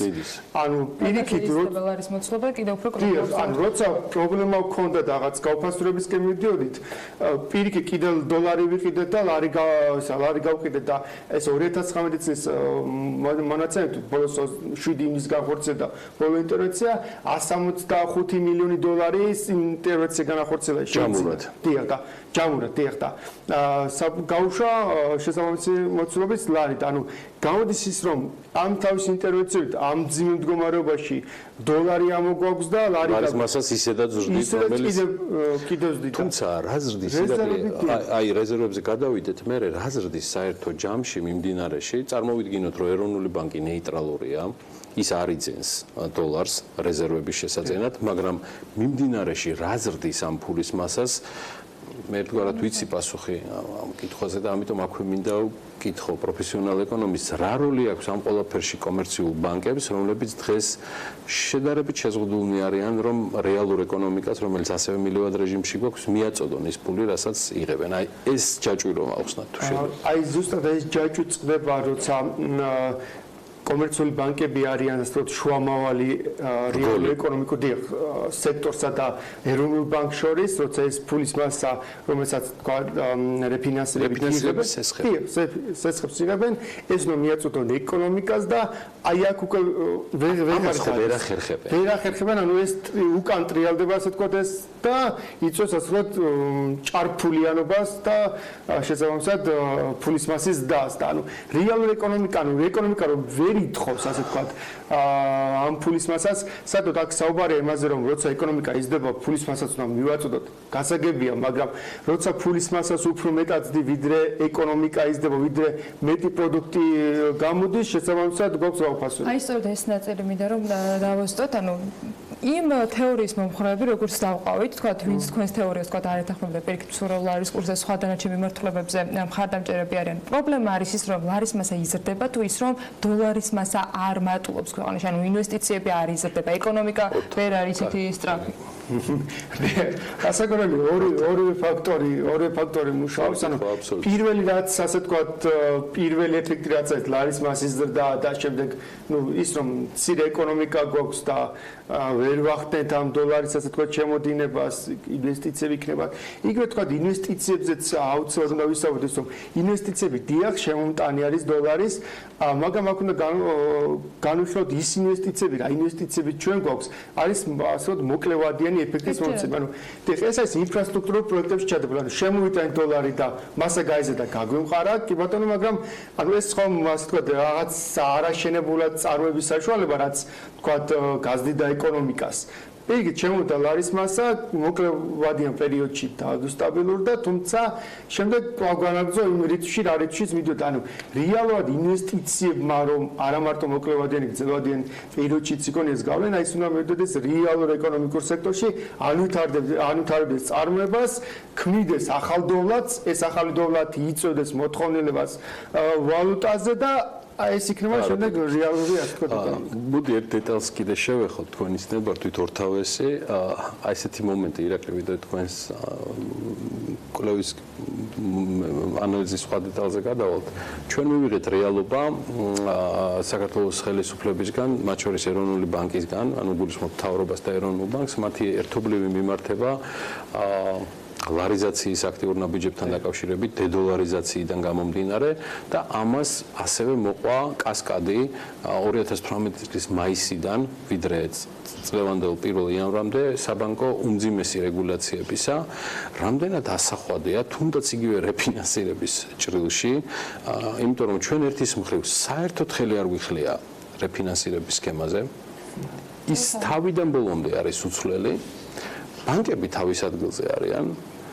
თანხა დიდი ალბათობით მისი დიდი მოცულობა უძრავია და ბრუნდება და შემდგომ ის როგორც თქვენ ბრძანეთ აბსოლუტურად სწორად მოგებაში ალბათ აისახება ან თავის ადგილას მიდის მოკლედ როგორც საჭიროა, მაგრამ ყველგან გარდა ეკონომიკისა.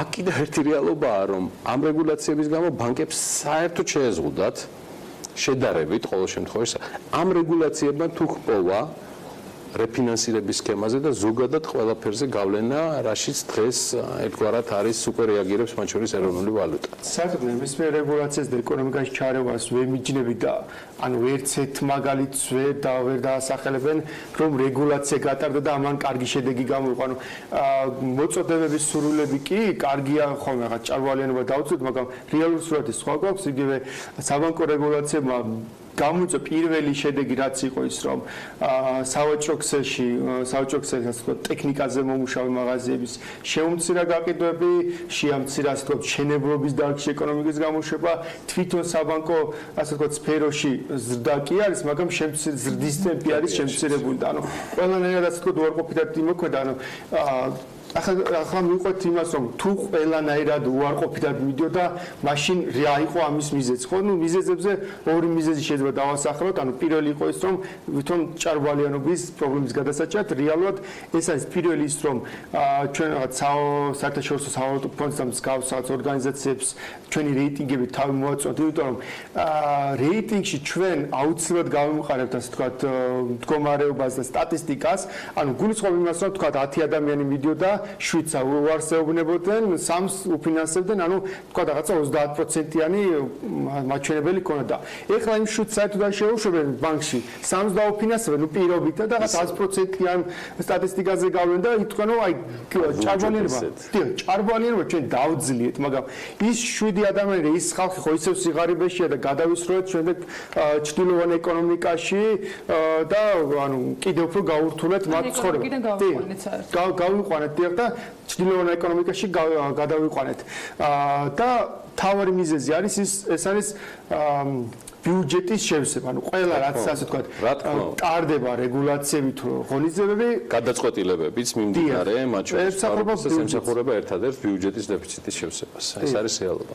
ჩვენ ორთავენ ვიცით, სამთავენ ვიცით, რომ ამ პრობლემის სწრაფი გადაწყვეტილების რეცეპტი არ არსებობს. თუმცა მეორე მხრივ შესაძლებელია გარკვეული ნაბიჯების გადადგმა, რომელიც საშუალოვადიან პერსპექტივაში მოგცემდა გარკვეულ შედეგს. რას ფიქრობთ, რა ღონისძიებები შეიძლება დაიგეგმოს?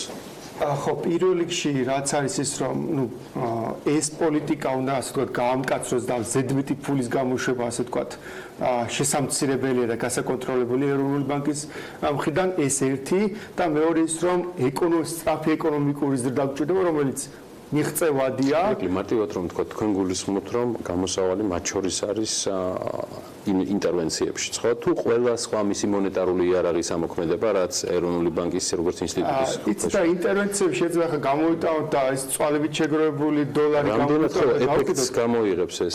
ხო, ჯერ ესეთი ძალიან ისეთია, შეაგროვოს და გამოვიტანოთ და ხარჯოთ ძალიან ცოდვა, მაგრამ ანუ ეს მიიღებს ასე ვთქვათ მოკლევადიან ეფექტს კი იმ მომენტში მიიღებს, მაგრამ შემდეგ ანუ ეკონომიკა თავისი ასე ვთქვათ ტემპით განაგრძობს, დოლარს კვლავ გაიწვევს თავისი ეკონომიკა წავა სადაც საჭიროა და ლარის მასა კიდევ გაიზრდება და მე ცალკე დადგება პრობლემა რეზერვების შევსების. ანუ მოკლევადიან პერიოდში კი ბატონო, მაგრამ გრძელვადიან პერიოდში გრძელვადიან ასე ვთქვათ ეკონომიკური პოლიტიკა დასაგეგმვის, რომ ეკონომიკა რეალურად განსავითარებელი და სწრაფი ეკონომიკური დაგჭირდება ის, რომ ნუ აღარ მოყვები ამ ციტატებს, რომ შესაბამისად მან უზრუნველყოს ეკონომიკური განვითარება და მოთხოვნა ლარზე და ასე ვთქვათ სხვა ვალუტებზე განახორციელოს, ნუ ეკონომიკური ზრდა შემდეგ გამოიწვევს ასე ვთქვათ იმ მაკროეკონომიკური მაჩვენებლების ზრდას, რაც იწვევს უცხოური ვალუტის შემოსვლას, ექსპორტის დაიქნება, ინვესტიციების სტატუ ასე შემდეგ.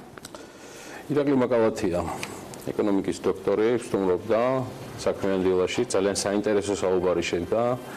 სულ რამდენიმე წუთში მასთან საუბრის ვიდეო ჩანაწერს, ვინც არ უყურებთ ამას ყველაფერს, თუმცა საკმაოდ ბევრი ხართ პირდაპირ ეთერში, რასაც ხალხურს ვადევნებთ, ახლა ნახავთ BMG-ის ვებგვერდზე, ისევე როგორც ამონარიდებს ტექსტუალურ ვერსიას საუბრისა ეკონომისტ ირაკლი მაკალათიასთან. მოგესალმებით, მადლობა მოგზაურობისთვის.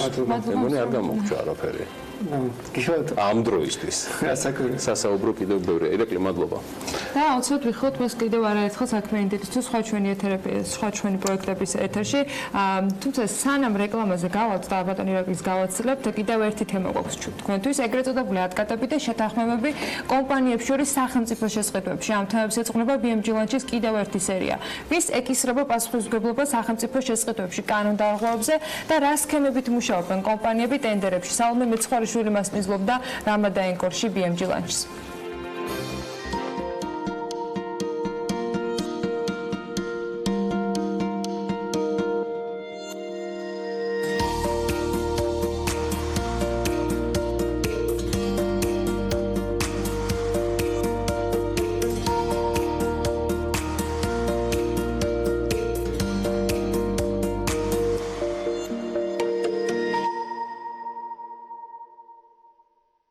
სახელმწიფო შესყიდვებში შეთანხმებები კომპანიებს შორის, ასევე ეგრეთ წოდებული ატკატები.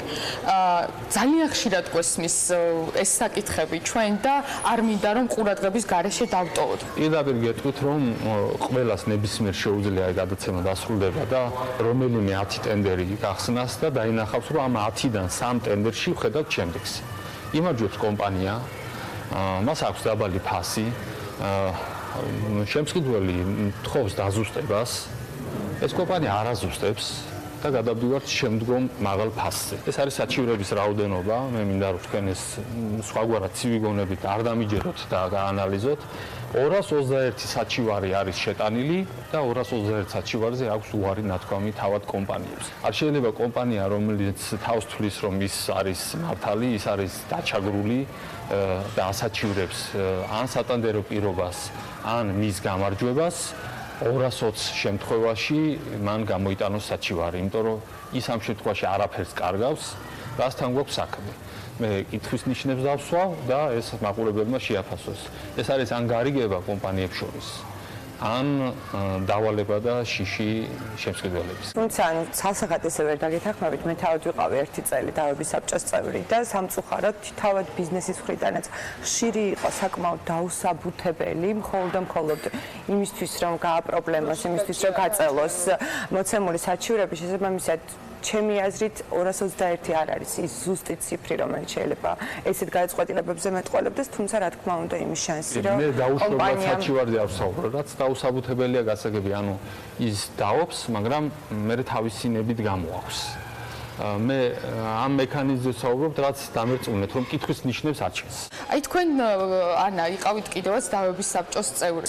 რამდენად გქონიათ მსგავსი შეგრძნებები, რომ არსებობს ასეთი ტიპის შეთანხმებები? რა თქმა უნდა, ხა შეგრძნების დონეზე გადაწყვეტილებას ვერ მივიღებთ, თუმცა თუ ეს დასაბუთებული ეჭვი არსებობს, იქნება ეს მიმწოდებელი დავების საბჭოს წევრი, თუ რიგითი მოქალაქე გაქვს უფლება, რომ იმართოს სამართალდამცავ ორგანოებს. მე სამწუხაროდ სტატისტიკას ზუსტ და რეალურს ვერ ვფლობ ამ მიმართულებით. შესყიდვები არის ერთ-ერთი ყველაზე რთული თემა. და ოპტიმალური და რეცეპტი არ ამგონია, რომ დღესაც ჩვენ რაღაცაზე შევთანხმდეთ ჩვენ სამი შესყიდვების სააგენტოს გარეშე, ხვა კიდე რაღაც არ წარმოიშვას. ეს არის პროცესი.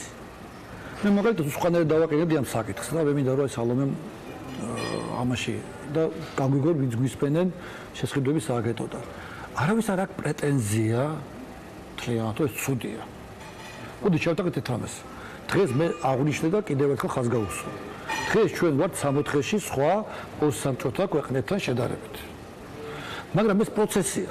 ანუ გვაქვს კარგი სისტემა, კანონი, რომელიც ელექტრონულია, ესე ვთქვათ, მაგრამ ელექტრონული თავისთავად არაფერს ნიშნავს, თუ მასში ადამიანმა არ მოახდინა გარკვეული ცვლილებები და არ მოახდინა მონიტორინგი. გვაქვს თვითონ ამ სისტემის მაკონტროლებელი შესყიდვების სააგენტო და დავების განხილვის საბჭო, რომელსაც აპატიებენ და გავაერთიანებ რიგი მიზეზების გამო, რადგან თუმცა რეფორმა იგეგმება დავების საბჭოს გამოყოფის მე პირადად არ მესმის ჩემი მეგობრები მაპატიებენ, მაგრამ როდესაც ხარ იქ წარმოდგენელი და ხარ უხერხასოდ მაპატიეთ, მაგრამ ხან სახში არ გუშვებენ თანხის გარეშე და ახლა ყოველ დღე იქ სიარული იმისთვის რომ ხელი მოაწეროთ, ყველა მაპატიოს, მაგრამ ეს არ არის ნამდვილი სახე ამისი თქმა მინდა. კორუფციის რისკებს შეიცავს, როგორ ფიქრობთ? იცით, კორუფციის ნიშნებს ამ კონკრეტულ შემთხვევაში არა, უფრო ფიქციას და ფორმალიზაციას, სადაც დომინანტი არის შესყიდვების სააგენტო და ის არის დირიჟორი ამ შემთხვევაში.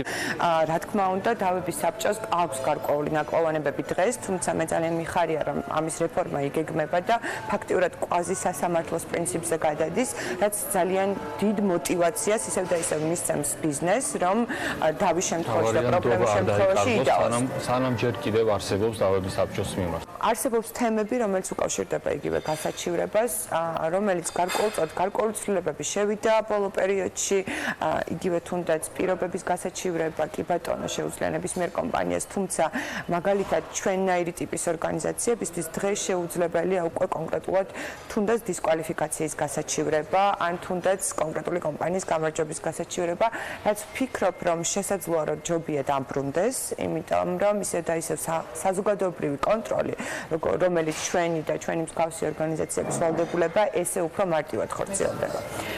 გეთანხმებით, ბოდიშით გავაწყვეტინებთ, ანუ როცა ის წესი არსებობდა, სადაც შეეძლო ნებისმიერ გასაჩივრება, პირდაპირ გეტყვით, რომ მე დამკვეთები მეტი მყავდა, რადგან არ სურდათ პირდაპირი შეტაკება შემსყიდველთან, იმიტომ რომ მაინც ბიზნესი ფიქრობს, რომ უნდა გააგრძელოს მასთან თანამშრომლობა, ეს ლოკალური ტენდერი არ არის მნიშვნელოვანი და მეორე გამოჩენა, განსაკუთრებით ძალოვანი სამინისტროებთან არის გარკვეული შიშები. ხო, თუმცა აქ არგუმენტი იყო, რომ ძალიან ხშირად როგორც მე თვითონვე აღნიშნე, მიზეზოდ შექონდათ. აქ ჩემი აზრით უმჯობესი იქნება, რომ დასაშვებობის ასე ვთქვათ კრიტერიუმი ავწიოთ და სტანდარტი შემოვიღოთ, თუმცა შეძლოს ნებისმიერი ტიპის ორგანიზაციამ გასაჩივრება ტენდერის. ბატონ ბატრი, თქვენ მინდა რომ გკითხოთ, ვინ ცოდავს? გეტყვით მე, ვინ ცოდავს? კანონის ხრელები ძალიან კარგად იცის კანონდამღვრებმა. კანონდამღვრები ზის როგორც შემსყიდველის რგოლებში, ისე მიმწოდებლის რგოლებში და ამ შემთხვევაში ძალიან კარგად იციან, როგორც შეამჭიდროვონ ვადები, რომ ეს ვადები უკავშირდება თუ არა თურქეთიდან შემოტანილ პროდუქციას, თუ ჩინეთიდან შემოტანილ პროდუქციას. ტენდერების პირობების მორგება, ეს არის შემსყიდველის მთავარი დანაშაული და შეცდომები. შედეგად ღებულობთ რას? ამისი პროფესიონალური მცოდნეები კი ხვდებიან, მაგრამ ამ შემთხვევაში შესყიდვების სააგენტო, რომელიც პირდაპირ ვალდებულია, რომ მონიტორინგი აწარმოოს, არაფერს ვამბობ სამართალდამცავ ორგანოებზე, ამ შემთხვევაში შეგვიძლია, რომ პრევენციის არ ვარ მომხრე, რა თქმა უნდა, რომ ხშირი დაჭერებით და ხშირი ესე აღმოფხვრებით დაკავდეს ეს ორგანოები, მაგრამ პრევენციები თითოეულ სფეროში აუცილებლად უნდა გამოვლინდეს, რაც მათი პირდაპირი მოვალეობაა.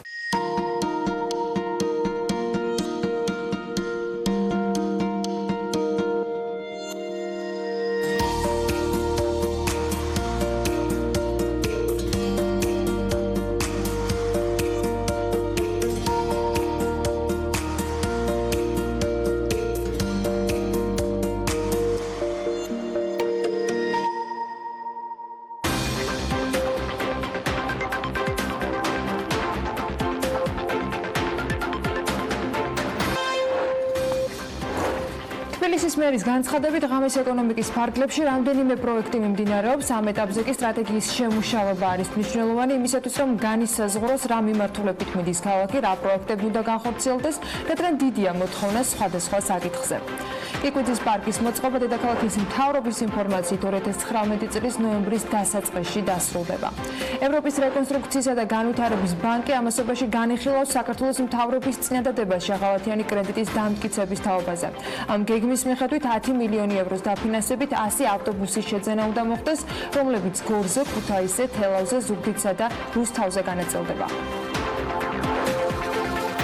ბიზნესი ახლებს ისე ლარის კურსით ვიწყებთ. $1 2 ლარი და 95 თეთრი ღირს ეროვნულმა ვალუტამ ახალი რეკორდი კობაგონეტაძის განცხადებიდან დაახლოებით 5 საათში დააფიქსირა. განცხადების რომლის დროსაც სების პრეზიდენტმა აღნიშნა, რომ ქვეყანაში შექმნილ ეკონომიკურ მდგომარეობას საგარეო შოკის მიერ გამოწვეული ეფექტი შეიძლება ეწოდეს და მისივე პროგნოზით ლარის გაუფასურება დიდხანს არ გაგრძელდება.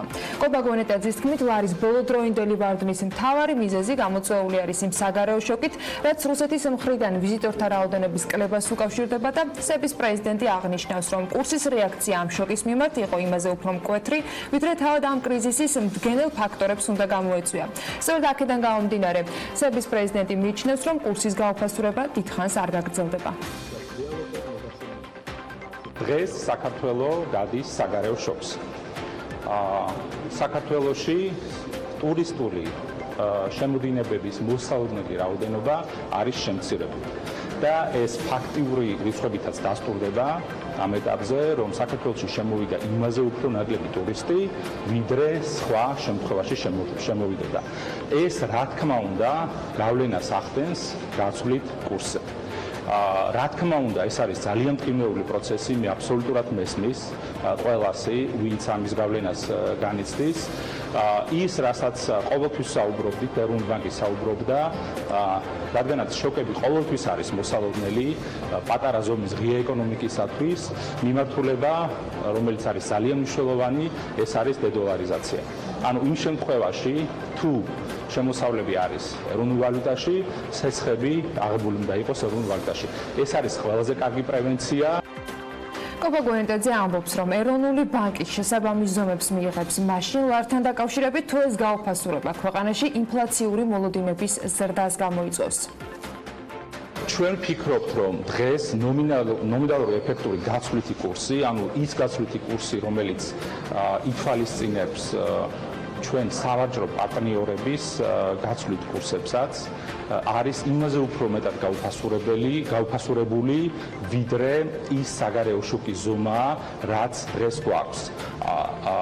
იმ შემთხვევაში, თუ ჩვენ დავინახავთ, რომ ეს განვითარება და ასეთი განვითარება მოვლენების გადაეცემა ინფლაციას, ამ შემთხვევაში მივიღებთ ზომებს, მაგრამ ის, რომ ეფექტური კურსი უფრო მეტად არის გაუფასურებული, შეიძლება მიგვანიშნავდეს იმას, რომ ეს პროცესი დიდი ხანი არ გაგრძელდება.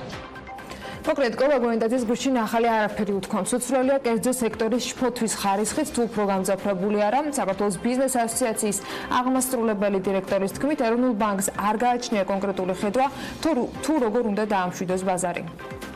ბანკისგან ჩვენ რასაც ხედავთ, არის პრაქტიკულად კონკრეტული ხედვის თუ გეგმის არარსებობა, ესეც გეგმაა თავისთავად, როცა გეგმა არა გაქვს. თუმცა მაინც გონია, რომ შესაძაც არის გარკვეულწილად პანიკური მოლოდინები ბაზრის მონაწილეებს შორის, ეროვნულ ბანკს ჭირდება უფრო მეტი ქმედითი ღონისძიება, თუნდაც დაარწმუნოს ბაზარი, რომ არც ისე საპანიკოთ არის საქმე, როგორც ვიღაცას გონია და შესაბამისად არ არის აუცილებელი მოიშორო ლარი და იყიდო დოლარი. ბიზნესის შფოთავს მოქალაქეები მთლად ვერ არიან მშვიდად, მაგრამ ეკონომიკის მინისტრის მოადგილე მრავალ რეკორდსმენი ლარის მდგომარეობის გამო განგაში ზარების შემორტყმის აუცილებლობას ვერ ხედავს. ნიკოლოზ ზალავიძეს მთავრობის და ეროვნული ბანკის კომპეტენციაში ეჭვი არ შეაქვს და ამბობს, რომ ამ ნაწილში ყველა მხარე მუშაობს. და იქონია სუბიექტურმა ფაქტორებმა გავლენები, ასე მოქმედებს ჩვენი სამეზობლოში მიმდინარე მაკროეკონომიკური პროცესები, თუმცა თუ ჩვენ გვინდა და ცივი გონებით გავანალიზოთ და შევხედოთ რეალური მაკროეკონომიკური პარამეტრების ანალიზით, როგორც სხვა ექსპერტებიც ამას აღნიშნავენ, არ არის განგაშის ზარების შემოქმნის აუცილებლობა, პროცესი მიმდინარეობს და მე ვფიქრობ, რომ რაც უფრო ნაკლები იქნება ჩემნაირი ექსპერტული შეფასებები ამ საკითხზე, უკეთესი იქნება. ასე სრულად მშვიდმა მინისტრის მოადგილემ გუშინ რამდენიმე ძალიან საინტერესო კომენტარი გააკეთა, მათ შორის რატომღაც ხაზარაძე ჯაფარიძის წინააღმდეგ გამოძიების ბრალდება და საქმე მან კერძო დავად მოიხსენია. საერთოდ კერძო დავა, რომელსაც თავისი კომპეტენცია გააჩნია და თავის კომპეტენტური მიმართულებით მიმდინარეობს და დარწმუნებული ვართ, რომ ეს ყველაფერი ნეგატიურ გავლენას არ იმოქმედებს, რადგან მოხდება ობიექტურად ყველა მოვლენის შეფასება. ქვემო ქართლის რეგიონში სოფელ ჯორჯიაშვილში საკვები პროდუქტების გადამამუშავებელი კომპანია ჩება გაიხსნა. ჩება ევროკავშირის ემპარტის პროგრამის დაფინანსებული პროექტის ფარგლებში ამოქმედა. ამ პროექტის ღირებულებამ ბენეფიციარების თანამონაწილეობით 262,640 ლარი შეადგინა. საწარმოში კი 15-მდე ადგილობრივი დასაქმდება თეთრიწყარის მუნიციპალიტეტში ემპარტის საგრანტო პროგრამის ფარგლებში დაფინანსებული პროექტები ჯამში 300-ზე მეტ სამუშაო ადგილის შექმნას ითვალისწინებს.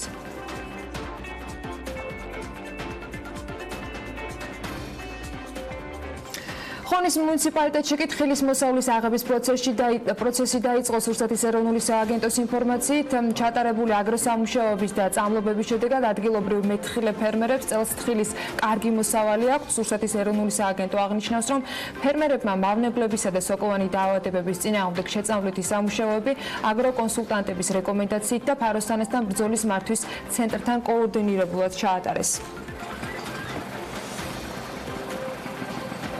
საქართველოდან ექსპორტზე 8,000 ტონა ატამი და ვაშლატამაა გასული, როგორც ის ფრუიტის გარემოს დაცვის და სოფლის მეურნეობის სამინისტროს დაღდნობით წერს, პროდუქტის დაახლოებით 75%, 6,000 ტონა ქვეყნის გარეთ საბაჟო გამშვები პუნქტის ყაზბეგის გავლით არის გატანილი. საქართველოში ატმის მოსავლის აღება სხვა წლებთან შედარებით წელს ცოტა გვიან დაიწყო, რისი მიზეზიც კლიმატური პირობები გახდა.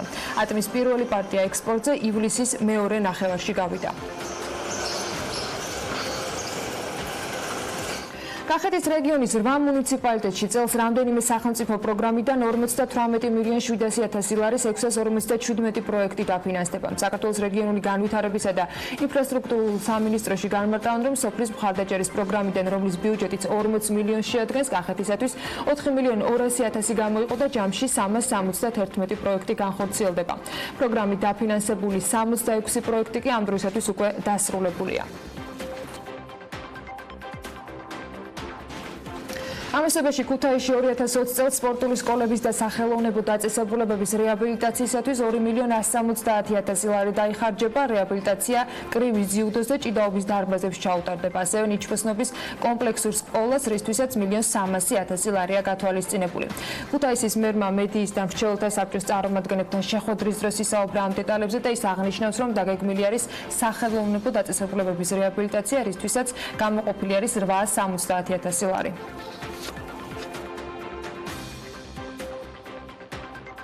ცოტა გემრიელ ნაწილზე უნდა გადავინაცვლოთ. ეს წელი მსოფლიო მასშტაბის რესტორნებისათვის საკმაოდ წარმატებული გამოდგა, განსაკუთრებით კი ტაილანდური და ჩინური კორპორაციებისათვის. აქ საუბარია ისეთ მსხვილ ქსელებზე, როგორიც არის მაგალითად McDonald's-ი, Starbucks-ი და ტაილანდური After-ი.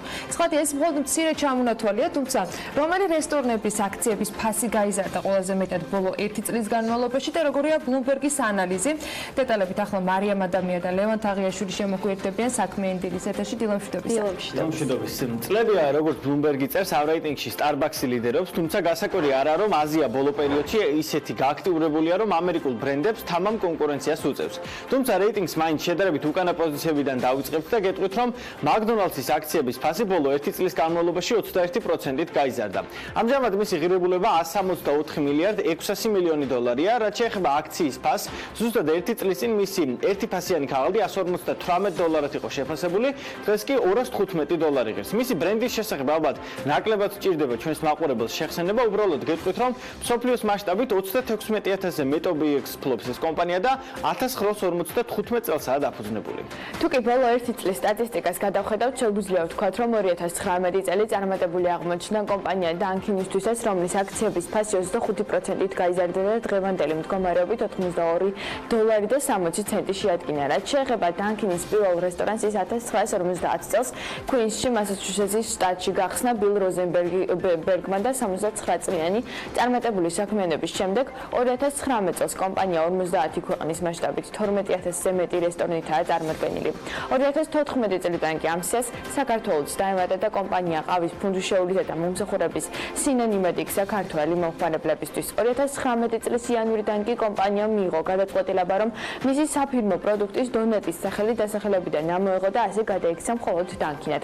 მიზეზად დასახელება ცხელდა ის ფაქტი, რომ მსოფლიოს ბევრ ქვეყანაში ვიზიტორების საუბრისას რესტორნის სახელწოდებას ამცირებდნენ და მას არა დანკინ დონეტს, არამედ მხოლოდ დანკის უწოდებდნენ. ასევე ითქვა პრეს-რელიზში, რომ რებრენდინგის საშუალებას მისცემს კომპანიას გაემყაროს თავისი პოზიციები ყავის ბაზარზე და დაეხმაროს სარესტორნო ქსელს გაუწიოს აქტიური კონკურენცია სხვა ბრენდის ყავახანებს. დანკინისგან განსხვავებით დიდი ხანია ველოდების Starbucks, მაგრამ ის ჯერჯერობით არ ჩანს საქართველოს ბაზარზე. მისი საბაზრო კაპიტალიზაცია 40%-ით გაიზარდა ერთი წლის განმავლობაში.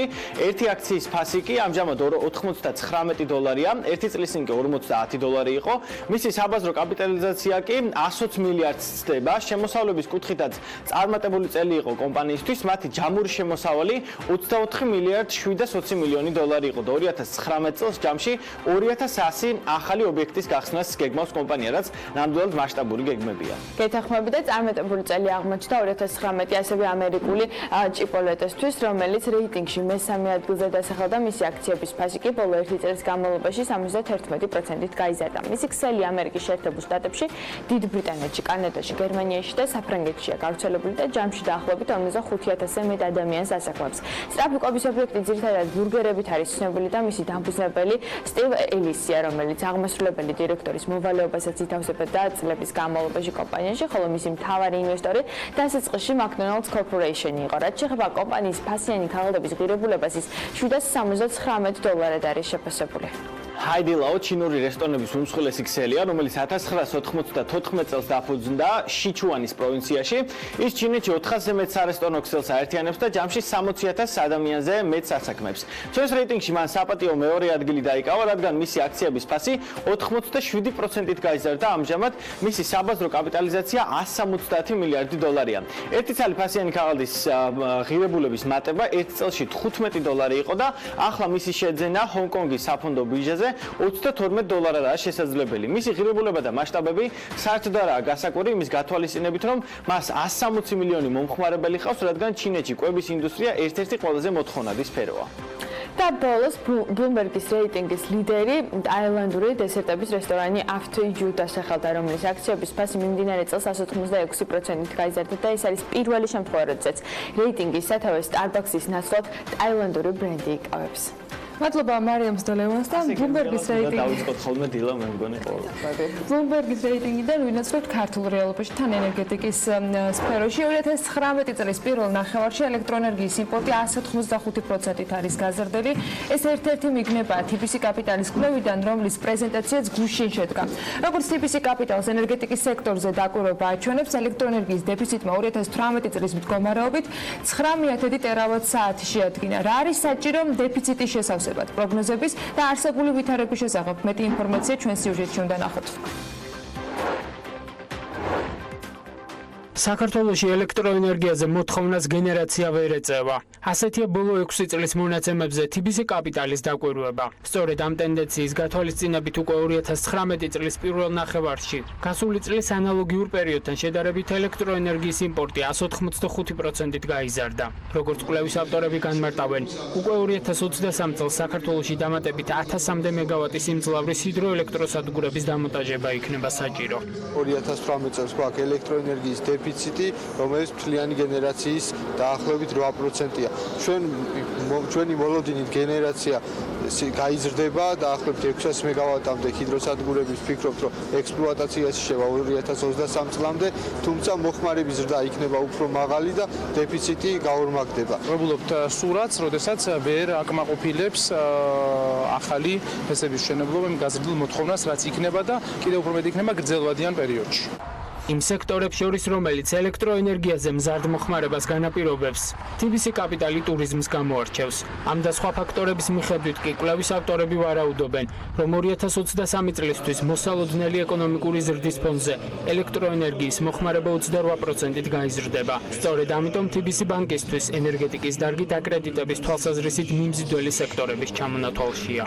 ელექტროსადგურების საკრედიტო დაფინანსებაში ჩვენი წილი დაახლოებით 70% არის და მნიშვნელოვანია აღენიშნოს, რომ ჩვენ ვართ პირველი ბანკი საქართველოში, რომელმაც დავაფინანსეთ ჰიდროელექტროსადგურების მშენებლობა უკვე ეგრეთ წოდებული PPA-ის გარეშე, ანუ გარანტირებული პორტფელის გარეშე. განსაკუთრებით ტურიზმიდან და სხვა ინდუსტრიებიდან გამომდინარე საკმაოდ მნიშვნელოვანი მოთხოვნები არის გაზრდილი, აქედან გამომდინარე ჩვენი პროგნოზებით სასურველი არის, რომ კიდევ ახალი ფესების და სხვადასხვა ახალი მიმართულებების შემოგვიყვება დაიწყოს. TBC კაპიტალის მიგნებებით მთავრობაც დაინტერესდა. ენერგეტიკის განვითარების ფონდის ხელმძღვანელი მიიჩნევს, რომ ელექტროენერგიაზე მოთხოვნის ზრდას სახელმწიფო ახალი ელექტროსადგურების მშენებლობის უფრო მაღალი ტემპებით უნდა უპასუხოს. ყველაზე დიდი პრობლემა, რაც დღეს ჩვენ ენერგეტიკის სექტორში გაგვაჩნია, ეს არის ჩვენი გენერაციის ზრდის ტემპები, რომელიც სასურველია, რომ უფრო მაღალი იყოს, რათა ჩვენ უზრუნველყოთ ჩვენი მოხმარების, ჩვენივე რესურსით დაკმაყოფილება. უფრო შორს თუ წავალთ, ეკონომიკის სამინისტროს პროგნოზით 2027 წელს ელექტროენერგიის მოხმარება საქართველოში 21 მილიარდ კილოვატ-საათს მიაღწევს, რაც მიმდინარე წლის პროგნოზს დაახლოებით 40%-ით აღემატება.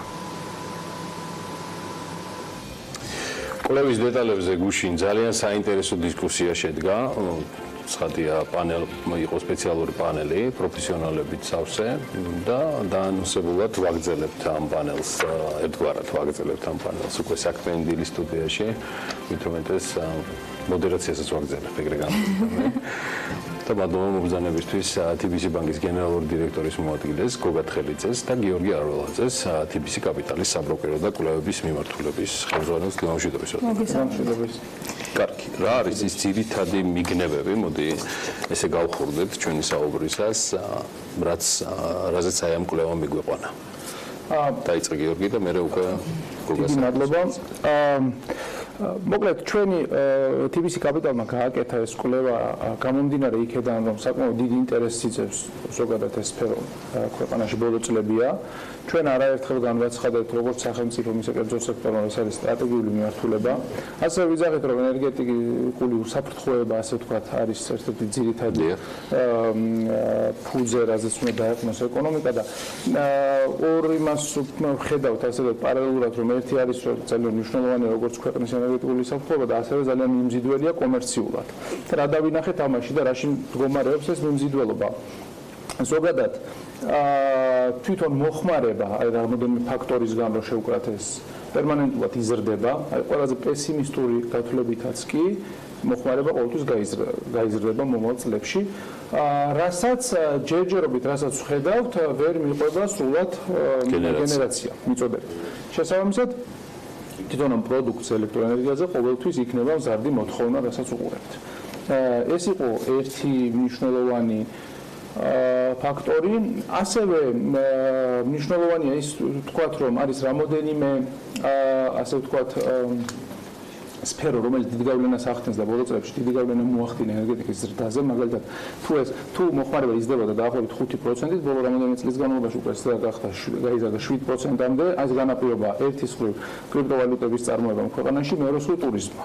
და უკვე თავისი, ასე ვთქვათ, წილი დაიკავა ენერგეტიკაში ამ ორმა მოხმარების მიმართულებამ. ამ 2%-ში დაიკავა ამ ორმა მიმართულებამ, თუ შეგვიძლია კიდე გავუყოთ დაახლოებით რა წილი ქონდა ტურიზმს ან კრიპტოვალუტას? დაახლოებით 10% აქვს ორივეს ერთად დაკავებული. ჯამურად, დიახ. და ვფიქრობთ, რომ დაახლოებით ტურიზმი, რა თქმა უნდა, ვფიქრობთ, რომ უფრო მეტად მიყვება, ასე ვთქვათ, მოხმარების დასრა, რადგან ტურიზმიც იზრდება და შესაბამისად გაიზრდება. ჩვენ გქონდა საშუალება ჩვენს ტრიოს, აღონ ამ შემთხვევაში დღევანდელი კვარტეტისგან განსხვავებით ესაუბრა მათ შორის უძრავ ქონებაზეც, იმავდროულად ეხა შევეხეთ გოგა ტურიზმის თემასაც, იმავდროულად ბანკს, რომელსაც პულსზე უდევს ხელი, მათ შორის ძირითადი მისასხებლებიდან, თქვენი კორპორატიული სხვა კლიენტებიდან გამომდინარე, რაში დაინახეთ ინდუსტრიის შესაძლო მთავარი პრობლემები, რამაც გადაგაწყვეტინათ და გაგაცემინათ კითხვაზე პასუხი, რასაც ერთგვარად გიორგი მოკლედ გასცა პასუხი, რატომ ენერგეტიკა და რატო TBC კაპიტალი დაინტერესდა ახლა ენერგეტიკით. აი ამაზე თუ შეიძლება. მადლობა გიორგი მოწვევისთვის და მადლობა გუშინდელი ძალიან საინტერესო დისკუსიისთვის. პატივია, მართლა საინტერესო იყო, გადასტურებ ძალიან. ნამდვილად. მნიშვნელოვანია გადავხედოთ ბოლო დაახლოებით 10 წელიწადს რა მოხდა საქართველოს ენერგოსექტორში. ანუ ძალიან საინტერესო დინამიკა იყო. იყო დიდი შემოდინება უცხოური ინვესტიციების ამ სექტორში. საკმაოდ გაიზარდა როგორც ადგილობრივი ბანკების, ასევე საერთაშორისო საფინანსო ინსტიტუტების მონაწილეობა დაფინანსებაში. უბრალოდ ციფრებში რო გადავიტანოთ, TBC ბანკმა 600 მილიონამდე დაფინანსება გამოყო ენერგეტიკის სექტორში, აი განახლებადი ენერგიისათვის და ბაზარს რო შევხედოთ, მოკლედ დაახლოებით 70-80%-მდე გვიჭირავს ჩვენ წილი ამ სექტორში დღეს. თვითონ TBC ბანკის დაკრედიტების პორტფელში, ბიზნეს დაკრედიტების პორტფელში ყველაზე დიდი პორტფელია, 20% უჭირავს რა. ეხლა ეს იწვევს რას ერთის მხრივ გამოცდილებას და მეორეს მხრივ საკმაოდ ძლიერ მიჯაჭვულობას ამ სექტორზე და აი ამ ორი ფაქტორის გათვალისწინებით და იმ პრობლემებს არ დავარქმევდი, გიორგი, უფრო გამოწვევებს დავარქმევდი რა, რომ მოთხოვნა როდესაც იზრდება ეს მეორეს მხრივ შესაძლებლობა არის, რომ მეტი და მეტი გენერაციის წყარო შეიცვალოს და ასე ვთქვათ мотиваცია გაჩნდეს ინვესტორების მხარეს. აი ამ გამოცდილების და დაკვირვების გაზიარება გვინდოდა ჩვენ, რომ გიორგიმ სწორად ახსენა.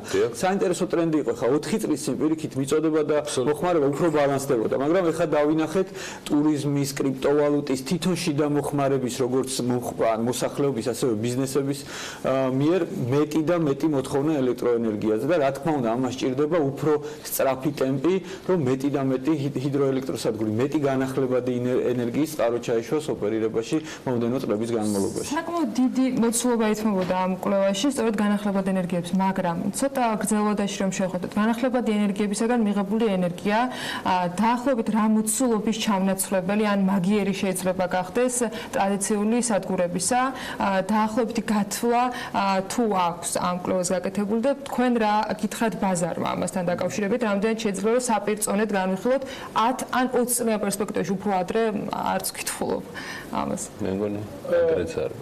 ესე იგი, მოდი ესე ვთქვათ, განახლებადი წიაღისეულით მსოფლიო ტრენდს რო შევხედოთ, ვთქვათ, წიაღისეულით გენერაცია ელექტროენერგიის არის დაახლოებით საკმაოდ დიდი წილი. დაახლოებით 60%. ამათ მსოფლიო მასშტაბით რო ვთქვათ, ეს მსოფლიო ტრენდი მოდის იქითკენ, რომ მცირდება. რა თქმა უნდა და ვთქვათ, დაახლოებით გარკვეული პროგნოზებით, ვთქვათ, მომავალ 10 წელიწადში შეიძლება შემცირდეს დაახლოებით 10%-ით, 15%-ით. საქართველოს რეალობაში შევხედოთ, გამომდინარე იქედან, რომ ჩვენ გვაქვს საკმაოდ მაღალი პოტენციალი განახლებადი ენერგიის ასე ვთქვათ, გამომუშავების და ახალი სიმძლავრეების დამატების, ალბათ აქ პირიქით ჩვენ ვიფიქრებდით, რომ განახლებადი ენერგიის წილი პირიქით გაიზრდება და ვთქვათ, გაიზრდება როგორც ჰიდრო, ასევე ვთქვათ, ქარი, ასევე გაიზრდება მზე, განსაკუთრებით ეს ტრენდი წამოვიდა უკვე მთელ მსოფლიოში, რადგან კლებულობს მათი ხარჯები, ასე ვთქვათ, გამომუშავების. თუმცა ჰიდროზე მაინც, რა თქმა უნდა, ჩვენ არ ვიძახით, რომ გენერატორი მანამდე ჰიდრო უნდა გაიზარდოს, მაგრამ უგულებელყოფა არ შეიძლება, რადგან საკმაოდ დიდი პოტენციალი რაც ვნახეთ. ისევ გოგას დაუბრუნდები, გიორგი, მადლობა. TBC ბანკის წარმომადგენელმა პანელზე გუშინ თქვენი მონაცემები რო განვავრცო, ახსენა დაახლოებით 20 პროექტი TBC ბანკის მხრიდან უკვე კონკრეტიკაში დაფინანსებული, საიდანაც 11 უკვე მოქმედია, 9 მშენებლობა დასრულების სტადიაშია. თქვენ სტატისტიკა ამას მოაყოლეთ, თუმცა მეორეს მხრივ ამ კვლევამაც და სხვამაც აჩვენა კონკრეტულად ბაზრის მონაწილეთა წუხილები სხვადასხვა განვითარებასთან მიმართებაში, რომელიც აფერხებს გენერაციის იმ მოცულობებს, რაზეც ბატონი გიორგი არველაძე საუბრობდა. ჩემი კითხვაა, ბატონმა ირაკლიმ ასევე აღნიშნა, რომ 5-6 პროექტს ჩვენ ეხლა კიდევ ვიხილავთ და თითქმის მიჯნაზე ვართ გადაწყვეტილების მიღების. საუბარია TBC ბანკის მორიგ დაფინანსებებზე ენერგოპროექტისა. რა ძირითადი პრობლემებია, გოგა, რომელსაც სექტორიდან თქვენ გრძნობთ და გაგიმყარდათ კვლევიდან გამომდინარე? კი ბატონო, გაგცეთ პასუხს, უბრალოდ ჩვენ სამსახურში რო დავბრუნდით, გადავხედეთ და ესეთი განხილვის პროცესში 5-6-ზე მეტი პროექტია, 12 პროექტი არის, რაც ახლა აქტიური განხილვის ფაზაში არის და ჩვენ დარწმუნებული ვართ, რომ უმეტესი მათგანის სრული დაფინანსება შეიკრება და დაიწყება მშენებლობის პროცესი. ალბათ დღეს ყველაზე დიდი გამოწვევა მიმდინარე პერიოდში არის ის გარკვეულწილად შეფერხებები რამოდენიმე ჰესის მშენებლობაში, რამაც რაც გამოწვეული იყო გარკვეულ რეგიონებში, ანუ ამა გამოიწვია ან გაჩერება, ან შეფერხება, ან გაძვირება. ობიექტურად ახლა გვინდა არ გვინდა ინვესტორის გადასახედიდან რომ ვინახოთ ეს პირდაპირ ანაძვირებს მნიშვნელოვნად ინვესტიციას, ან მას ნაკლებად მიმზიდოს. ანუ ვფიქრობთ, რომ ეს არის მიმდინარე გამოწვევა. ჩვენი აზრით მნიშვნელოვანი არის, რომ ინვესტორებმა სახელმწიფოსთან ერთად ძალიან აქტიურად იმუშაონ, როგორც მოსახლეობასთან, ასევე მედიასთან, რომ კარგად მოხდეს გასწრება იმ სარგებლის და იმ შესაძლებლობების, რაც ეს პროექტები რაც ამ პროექტებს უკავშირდება და მეორეს მხრივ, რა თქმა უნდა მოხდეს იმ პრობლემატიკის გადაწყვეტა, რომ ინვესტორებს მქონდეთ საშუალება შეუფერხებლად გააგრძელონ ჰესების მშენებლობა. ამიტომ კიდევ ერთხელ ვიძახი, ყოველი თვე ან შეწყვეტილი ან დაგვიანებული მუშაობა გადაიზრდება ზედმეტ ხარჯში, რაც მე უკვე ამ ინვესტიციის მიმზიდველობას მნიშვნელოვნად ამცირებს.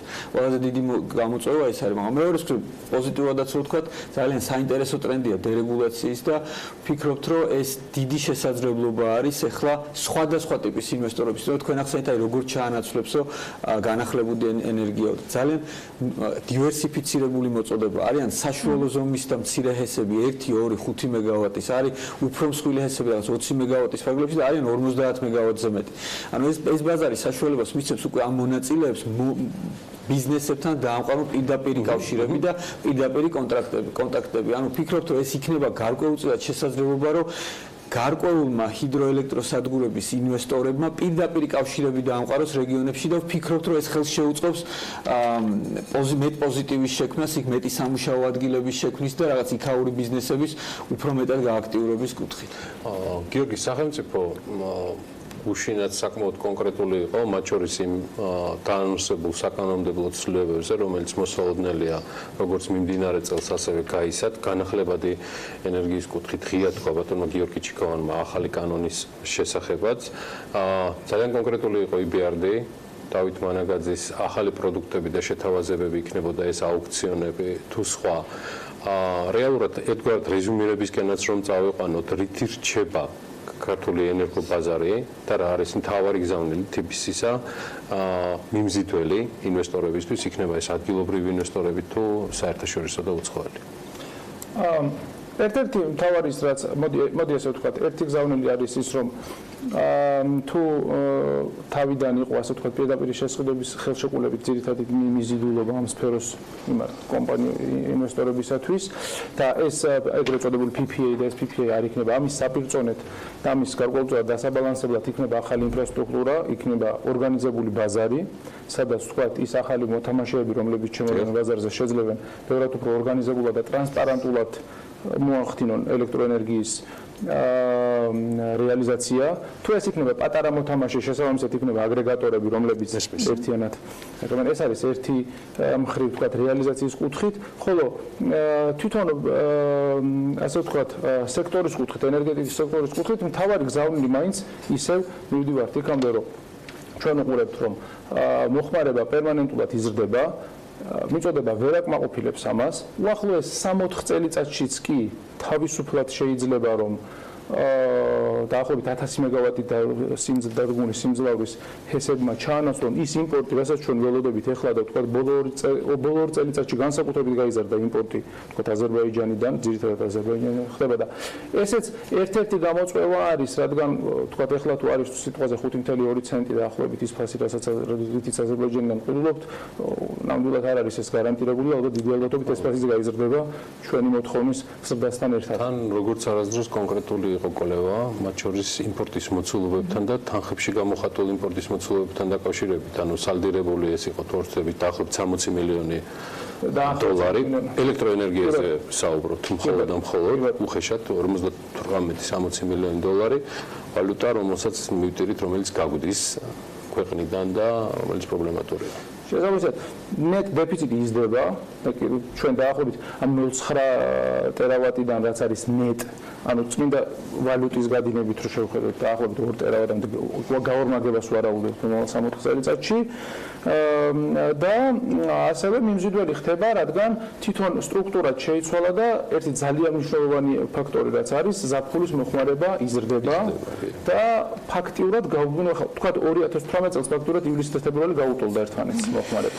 ესეც ანალოგიური მონაცემები არის რამდენიც რეზუმირებისთვის დიახ. ხო, აი რო დავამატო გიორგის ფაქტორს ინვესტორის გადასახედიდან სტაბილურ და მზარდ ეკონომიკაში ეს არის პირველადი მსხვილი ინვესტიცია, რომელიც შემდგომ საკმაოდ მინიმალური ხარჯებით განაპირობებს ძალიან სტაბილურ და ისეთ ჯანმრთელ უკუგებას 12-დან 15%-მდე რა და ვფიქრობთ, რომ ეს არის ძალიან მნიშვნელოვანი ფაქტორი, ეს არის რაც იზიდავს ინვესტორებს, იმიტომ რომ ჩვენ ხა როდესაც გადავხედეთ დიაპაზონს, აი ბოლო 10-15 წლის განმავლობაში, როდესაც ეს პოპულარული გახდა ენერგეტიკა, თავიდან ძირითადი ინვესტორები იყვნენ ამ სექტორში მოღვაწე კომპანიებმა, მაგრამ ბოლოს დავინახეთ, რომ აბსოლუტურად დაუკავშირებელმა ბიზნეს ჯგუფებმა, ანუ როდესაც შეისწავლეს პოტენციალი, მოახდინეს ინვესტირება და დივერსიფიკაცია მათი ბიზნეს სექტორებიდან, რომელიც კიდევ ერთხელ ხაზს უსვამს რადიკალურად განსხვავებული იყო.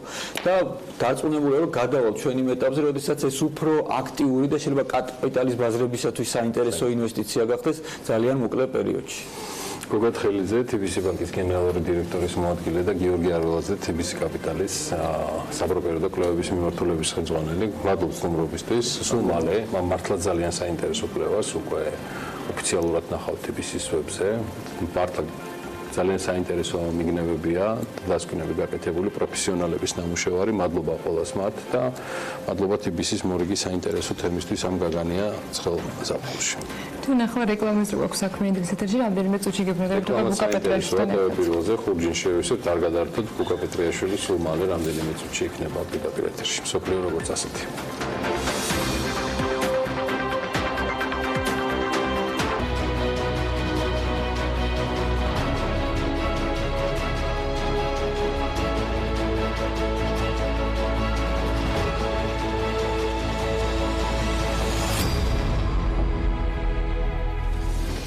საქმიანი დღის ეთერში მსოფლიო იყრის ახლა თავს ბუკა პეტრიაშვილი ემზადება მიმოხილვისათვის და ვიდრე ბუკა დედამიწის გარშემო გამოგზაურებს, ფოფსული ამბები დავახოდრეთ. დონალდ ტრამპის კაბინეტში დღეს 17 მილიონერი, 1 მილიარდერი და 2 ცენტი მილიონერია. ამერიკული Forbes-ის გათვლით, ჯამში ტრამპის მილიონერი კაბინეტი 3 მილიარდ 200 მილიონ დოლარს ფლობს, რაც მცირედით მეტია თავად პრეზიდენტის ქონებაზე, ანუ 3 მილიარდ 100 მილიონი დოლარი აქვს მას. წახში ტრამპის შემდეგ ყველაზე მეტ ქონებას სპეციდეოსი ფლობს 61 წლის განათლების მდივანი 2 მილიარდ დოლარს ფლობს, მას ქონების ნაწილი მემკვიდრეობით მამისგან შეხვდა, ნაწილი კი მეუღლისგან. დეოსი ქველმოქმედია, რომელმაც ქვეყნის მასშტაბით კერძო სკოლებში ვაუჩერების სისტემა დანერგა, რათა სკოლები დაბალი სოციალური ფენის წარმომადგენლებისთვისაც ხელმისაწვდომი ყოფილიყო. დონალდ ტრამპის კაბინეტში ის 2017 წლის 7 თებერვლიდან იკავებს განათლების მე-11 სახელმწიფო მდივნის პოზიციას. სიაში შემდეგ ადგილს უილბერ როსი იკავებს, ამერიკის შეერთებული შტატების კომერციის მდივანი 600 მილიონ დოლარს ფლობს, ის 24 წლის განმავლობაში საინვესტიციო ბანკში როჩილდში მუშაობდა, რომელიც 2000 წელს დატოვა. ქონების უმეტესობა მან ამერიკული ფოლადის დახმარებით მიიღო, მას შემდეგ რაც ქვეყნის ყოფილმა პრეზიდენტმა ჯორჯ ბუშმა ფოლადის ადგილობრივ წარმოებას ხელსაყრელი ტარიფები დაუწესა. 400 მილიონი დოლარი ციაში მესამე ადგილზე არის სტივენ მნუჩინი, მნუჩინი შტატების სახაზინო დეპარტამენტს ხელმძღვანელობს და ის 17 წლის განმავლობაში Goldman Sachs-ში მუშაობდა. მნუჩინის უძრავი ქონება Forbes 100 მილიონ დოლარად აქვს შეფასებული, ის და მისი მეუღლე სახლებს ფლობენ ნიუ-იორკში, ვაშინგტონში, ლოს-ანჯელესში და შოტლანდიაში. ამავე დროს ამავე სიაში არის 69 წლის უილიამ ბარი, სიაში მეოთხე ადგილით. მისი ქონება 40 მილიონი დოლარია. ბარი შტატების გენერალური პროკურორის თანამდებობას იკავებს. ქონება მან კერძო სექტორში 26 წლის განმავლობაში მუშაობით დააგროვა. მათ შორის ბარი ბერზონის ვიცე-პრეზიდენტის თანამდებობასაც იკავებდა. ბარმა ამერიკის გენპროკურორის თანამდებობა წელს მეორედ დაიკავა, მანამდე ის ამ პოზიციაზე ჯორჯ ბუშ უფროსის პრეზიდენტობისას მუშაობდა. ხუთეულს რობერტ ლაითჰაიზერი ასრულებს, ამერიკის შეერთებული შტატების სავაჭრო წარმომადგენლის ქონება 25 მილიონი დოლარია. Forbes-ის სახლი ვაშინგტონში რამდენიმე მილიონ დოლარად აქვს შეფასებული, ის ასევე ფლობს მილიონებად შეფასებულ უძრავ ქონებას ფლორიდაში. ქონება ლაითჰაიზერმა წლების განმავლობაში შემდეგ კომპანიებში მუშაობით დააგროვა სკადენი, არფსი, სლეიტი, მაგრეტ and ფლო. მოკლედ ასეთია თეთრი სახლის ანგარიშები, სადაც კონდიციონერების პრობლემა აწუხებთ. განაჩენს უკვე ბუკა მოგვიყვება და ვიწყებთ ჩვენი სამეზობლოთი, სადაც ქონებას თლად ასე პატიოსნად ვერ შეუვლებენ, მაგრამ დარწმუნებული ვარ, რომ რიცხვებს უფრო დიდ მასშტაბებზე ეთამაშებიან. ბუკა დილა მშვიდობისა, მოგესალმებით. მოგესალმებით. რიცხვები შევდაფიქრა? კი, ნამდვილად ჩავფიქრდით, სად უფრო მეტი, ესე ვთქვათ, ქონება და კაპიტალი არის კონცენტრირებული, ნამდვილად ყველაზე სერიოზული არაფორმალური, ასე ვთქვათ, შემოსავლებით დაიკვეხნის ერთმნიშვნელოვნად რუსეთის პრეზიდენტი, მის გარემოცვაში გაცილებით უფრო სერიოზული ციფრების არის, რა ქვია, კორიანტელი და რა თქმა უნდა ეს ლეგალური თუ არალეგალური გზებით მოპოვებული, დეკლარირებული თუ არადეკლარირებული, არაფრით არ ჩამორჩებიან ნამდვილად ამერიკის შეერთებული შტატების ადმინისტრაციის წევრებს ამერიკაში, ევროპაში, საუკეთესო კურორტებზე, ყველაზე მაღალ, ყველაზე ძვირად ღირებულ, ასე ვთქვათ, ფეშენებელურ სახლების, სასახლეების ქონებაში, ამერიკის შეერთებულ შტატებში იქნება ეს, ნიუ-იორკში იქნება, ფლორიდაში იქნება, კალიფორნიაში თუ ნებისმიერ სხვა ადგილას.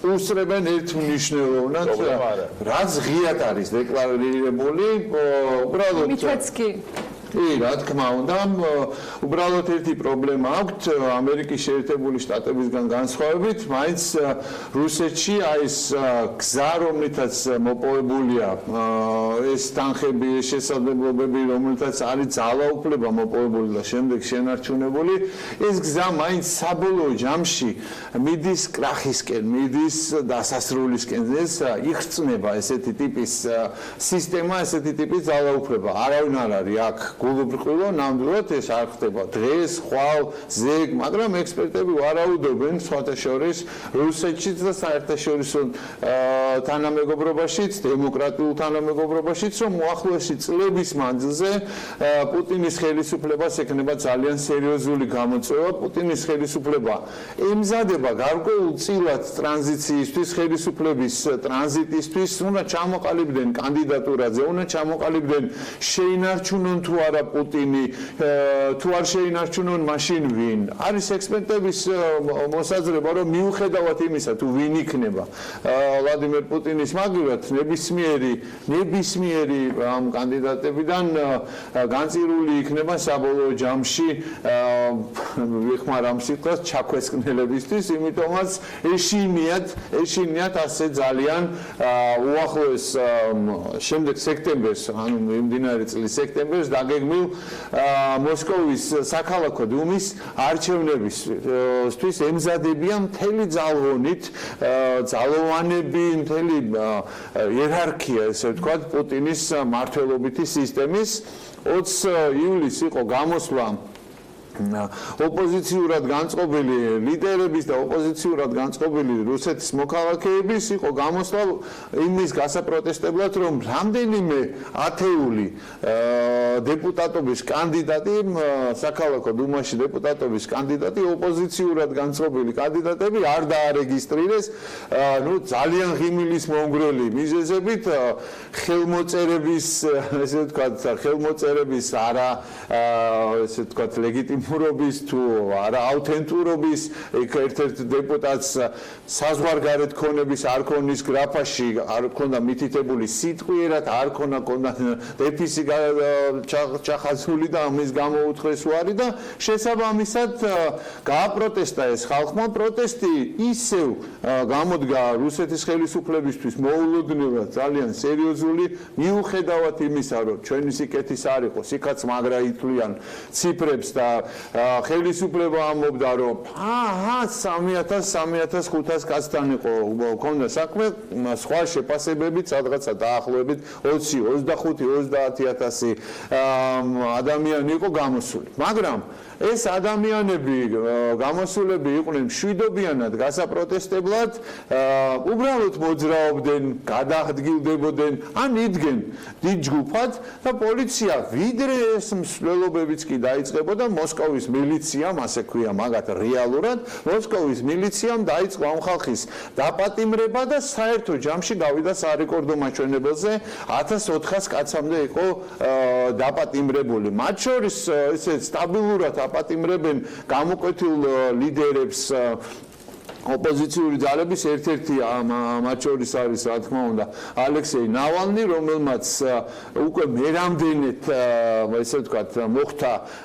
იზოლატორში, მაგრამ ერთი განსხვავებით წინა შემთხვევებისგან მოულოდნელად ისე რომ საერთოდ ცხოვრებაში არასდროს არავითარი ალერგია არ ქონდა, სრულიად მოულოდნელად მოიწამლა, გადასაყვანი გახდა საავადმყოფოში, მიუხედავად იმისა, რომ ის არ იყო ბოლომდე ნამკურნალები, საავადმყოფოდან ისევ დააბრუნეს იზოლატორში, დააბრუნეს ციხეში და 30 დღით მისჯილი აქვს მას ციხეში დომა, ისევე როგორც სხვა გავლენიან ესე ვთქვათ ოპოზიციონერ კანდიდატებს, ილია იაშინს და სხვებს. ზოგს აქვს 10, ზოგს აქვს 14 დღე, ზოგს აქვს ასევე 30 დღე. რისთვის მიდის ეს ბრძოლა? იქ ხომ მაქსიმუმ შესაძლებელი იყო ოპოზიციონერი კანდიდატების 30-35 კაცის გაყვანა, რომელიც ვერანაირად ამინც ვერ შექმნიდა და ვერ შეცვლიდა მით უმეტეს ისეთი გავლენიანი და ისეთი შეძლებული მერის პირობებში, როგორიც არის სობიანინი, რომელიც ერთ-ერთი სერიოზული წარმომადგენელია ვლადიმერ პუტინის გარემოცვაში, მას აქვს ამბიციები გახდეს დაიკავოს პრემიერ-მინისტრის თანამდებობაც, მას აქვს ამბიციები რამე რო იყოს ჩაანაცვლოს ვლადიმერ პუტინიც, მაგრამ ამ ამბიციებს არ იზიარებს რუსეთის ესტაბლიშმენტშიც ასევე და ეს ესტაბლიშმენტი არ ვიცი რამდენად მიესადაგება პოლკოვნიკებს, გენერლებს, დიდი მძიმე ვარსკვლავებით და პოგონებით, სამხრებით, რომლებიც რეალურად მართლაც ეხლა მაქსიმალურად იღებენ სადავეებს ხელში და კიდევ უფრო მეტად აიღებენ, იმიტომ რომ სობიანინის მიერ დაშლილი აქცია არ გამოდგა საბოლოოდ 3 აგვისტოს ისევ შეიკრიბებიან და ანონსებულია რომ ისევ შეიკრიბებიან ოპოზიციონერები, იყო ცდილობა რუსეთის ხელისუფლების, მოსკოვის ხელისუფლების მხრიდან რომ შეეთავაზებინათ მათთვის სასურველი ადგილი, თქვათ გეოგრაფიულად რო ავიღოთ სადღაცა ავჭალოში შეთავაზეს და რა თქმა უნდა ყველას ურჩევნია რომ რუსთაველის გამზირზე იყოს და შეთანხმებაც ვერ შედგა ოპოზიციონერებსა და ხელისუფლების წარმომადგენლებს შორის. ოპოზიციონერი დეპუტატობის კანდიდატი, ვინც ამ მოლაპარაკებაზე მივიდა, იქიდან რომ გამოვიდა, გამოსასვლელში დააკავეს, ვინაიდან ვერ მოხდა შეთანხმება. ერთი ძალიან ნიშანდობლივი ფაქტი მინდა გითხრათ ჩვენო ძვირფასო მაყურებლებო, ყველა ოპოზიციონერი კანდიდატის წინააღმდეგ ჩვენება მიცემული აქვს პოლიციელებს და მათი ჩვენებებიც აი როგორც ქსერო ასლები ისე გავს ერთმანეთს, ალბათ რაღაცას გაგონებთ, მაგრამ ისე აი სიტყვით გავს ძალიან ერთმანეთს ეს ჩვენებები, ზოგან თარიღიც კი არ არის მითითებული, იმიტომ რომ რეალურად იქ სასამართლოს გადასაწყვეტი იყო, რა თარიღი უნდა ჩაწერილიყო. სამწუხაროდ ეს მსგავსებები რეალურად მართლაც არის. ამ დეპუტატებს ნავალნი მაგალითად, როდესაც საავადმყოფოში იმყოფებოდა, მის ხარდასაჭერად გარეთ მივიდნენ მოქალაქეები და ვინც გარეთ იდგა ხარდასაჭერად, ისინიც დააკავეს და დააპატიმრეს, ასე რომ ეს მართლა არ არის ბოლო აგონიური მოქმედება ერთმნიშვნელოვნად. რუსეთის ხელისუფლების ძალიან ბევრი რამ არის კიდევ წინ, ამან ფორმა უნდა მიიღოს, ეს ლიდერები იკვეთებიან რეალურად და რუსეთი ძალიან დიდია, ამან შესაბამისი მასშტაბები უნდა შეიძინოს, მაგრამ წინ არის 2021-ში არის რუსეთის სახელმწიფო დუმაში არის არჩევნები, ისევე როგორც რუსეთის პრეზიდენტის ვლადიმერ პუტინის, კიდევ უფრო მეტად რეალურად მათი მართველი პარტიის ედინა როსიას რეიტინგი საერთოდ ნულთან არის გასწორებული. ამავე დროს წამოეწიათ ნახალი კვლევა ჩაატარეს, რომლის თანახმადითაც 54%-მდე ვლადიმერ პუტინის კრემლში დარჩენას მაინც ემხრობა და ამით წააშველეს ხელი. რა თქმა უნდა, იმიტომ რომ ის ესე ვთქვათ ვთქვათ, საკრალური რიცხვი 31.7% მისი საქმიანობის მოწონების ხალხში ძალიან სერიოზულად ჩაიბეჭდა და რეალურად არაფერი არ იცვლება.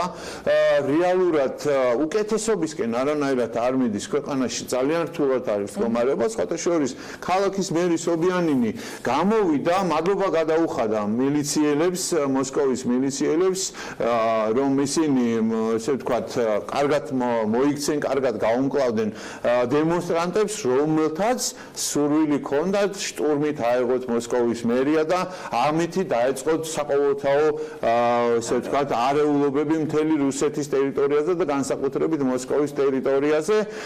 ძალიან ნიშანდობლივია სხვათა შორის, რომ მათ დასაბედნიეროთ, ისე მოქალაქეების საბედნიეროთ არავინ ძიმეთ დაშავებული არ არის, ყველას ორი თვალი, ორი ხელი, ყველას ადგილზე აქვს, იყო იქ დუბინკებით, ესე ვთქვათ, ხელკეტებით გადამეტებული ძალის გამოყენება, რაც გააპროტესტა ჟენევაში გაეროს ორგანიზაციის შესაბამისმა წარმომადგენელმა, სულ რაღაც ორი პოლიციელია დაზიანებული და სამი სისხლის სამართლის საქმე არის აღძრული, ერთ-ერთი მათ შორის სხვათა შორის კადრებშიც მოვყარი თვალი პოლიციელის მისამართით ნაგვის ურნის ყორცნის გამო შეიძლება 15 წლამდე იყოს დაპატიმრებული მიესაჯოს მას. ეს ყველაფერი მეტყველებს იმაზე, რომ ვერსად წინ ვერ მიდის, რაც შენ ახსენე ციფრი ვლადიმერ პუტინთან დაკავშირებით. ეს არის კიდევ ერთხელ ვიმეორებ, იმ განსჯის საგანია რეალურად შეინარჩუნონ თუ არა პუტინი, მაგრამ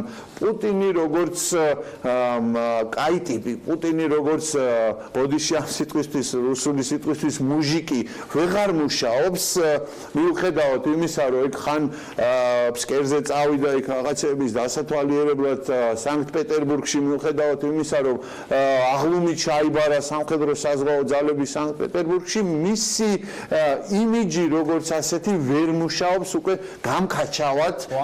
ეგეთ სიტუაციებში როგორც ვლადიმერ პუტინი მე რეიწყებს ხოლმე ან საომარ მოქმედებებზე გადასვლას, ან რამე მსგავს და შესაბამისად იმედია, რომ უახლოეს პერიოდში ამას არ უნდა ველოდოთ, მithumetes მას სამიზნეები რეგიონში ამოღებულია.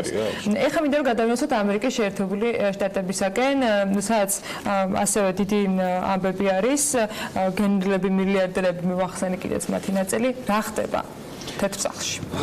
თეთრ სახლში უფრო კაპიტოლიუმში ხდება ეს ამბავი, თუმცა თეთრ სახლთან პირდაპირ მასშია ბუნებრივია.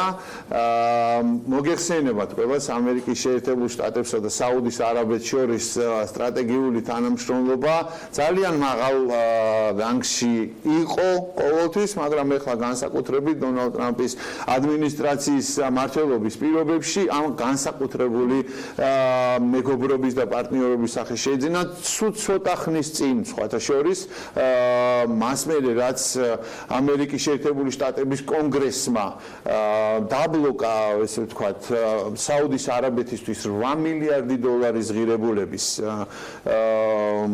შეარაღების მიყიდვის ხელშეკრულება, ამერიკის შეერთებული შტატების პრეზიდენტმა ისარგებლა თავისი ვეტოს დაცლების უფლებით, იმდენად მნიშვნელოვნად მიიჩნევს საუდის არაბეთთან და არა მხოლოდ ის.